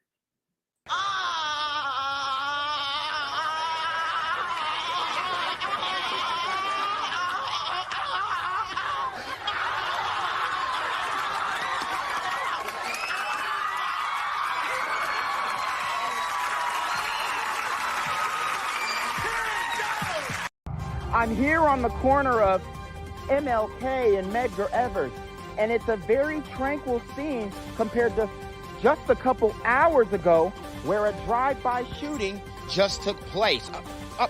Excuse me, I'm getting live updates as we speak. I've just been updated to the amount of casualties from this drive-by shooting, and I'm getting reports that 2 people were actually declared deceased and 27 others were shot and injured but are in stable condition. And although we must pray for the families of the fallen, we must also praise God for the aim of the super gremlin. If you want to know more about the victims of this crime, make sure you add BGZM News 17 on Patreon at www.patreon.com/blackgenzmindset. Also, don't forget to like the video, share the video, subscribe to the YouTube channel, and comment on the video to continue the discussion on how we can find solutions to all this gun violence in the streets. For more hard-hitting news coverage from the community, by the community, I'm Jenquavius Jackson, here live, reporting from Atlanta, Georgia, BGZM News 17. And cut. All right, dogs. Let's get the out of here before these niggas come back. Whoa. Yo. Ain't that nigga J? Nah, that ain't me. That ain't me. He just went live That with ain't that me. funky ass suit that's on. that nigga. That's not me. Hey, get that nigga. Jenquavius Jackson, here live, reporting from Atlanta, Georgia. Pray for me. Aw, look at Daddy. He's not my dad, Mom. Really, Ava? He's not. My dad's in jail and I miss him. Gang violence and other kind of violence.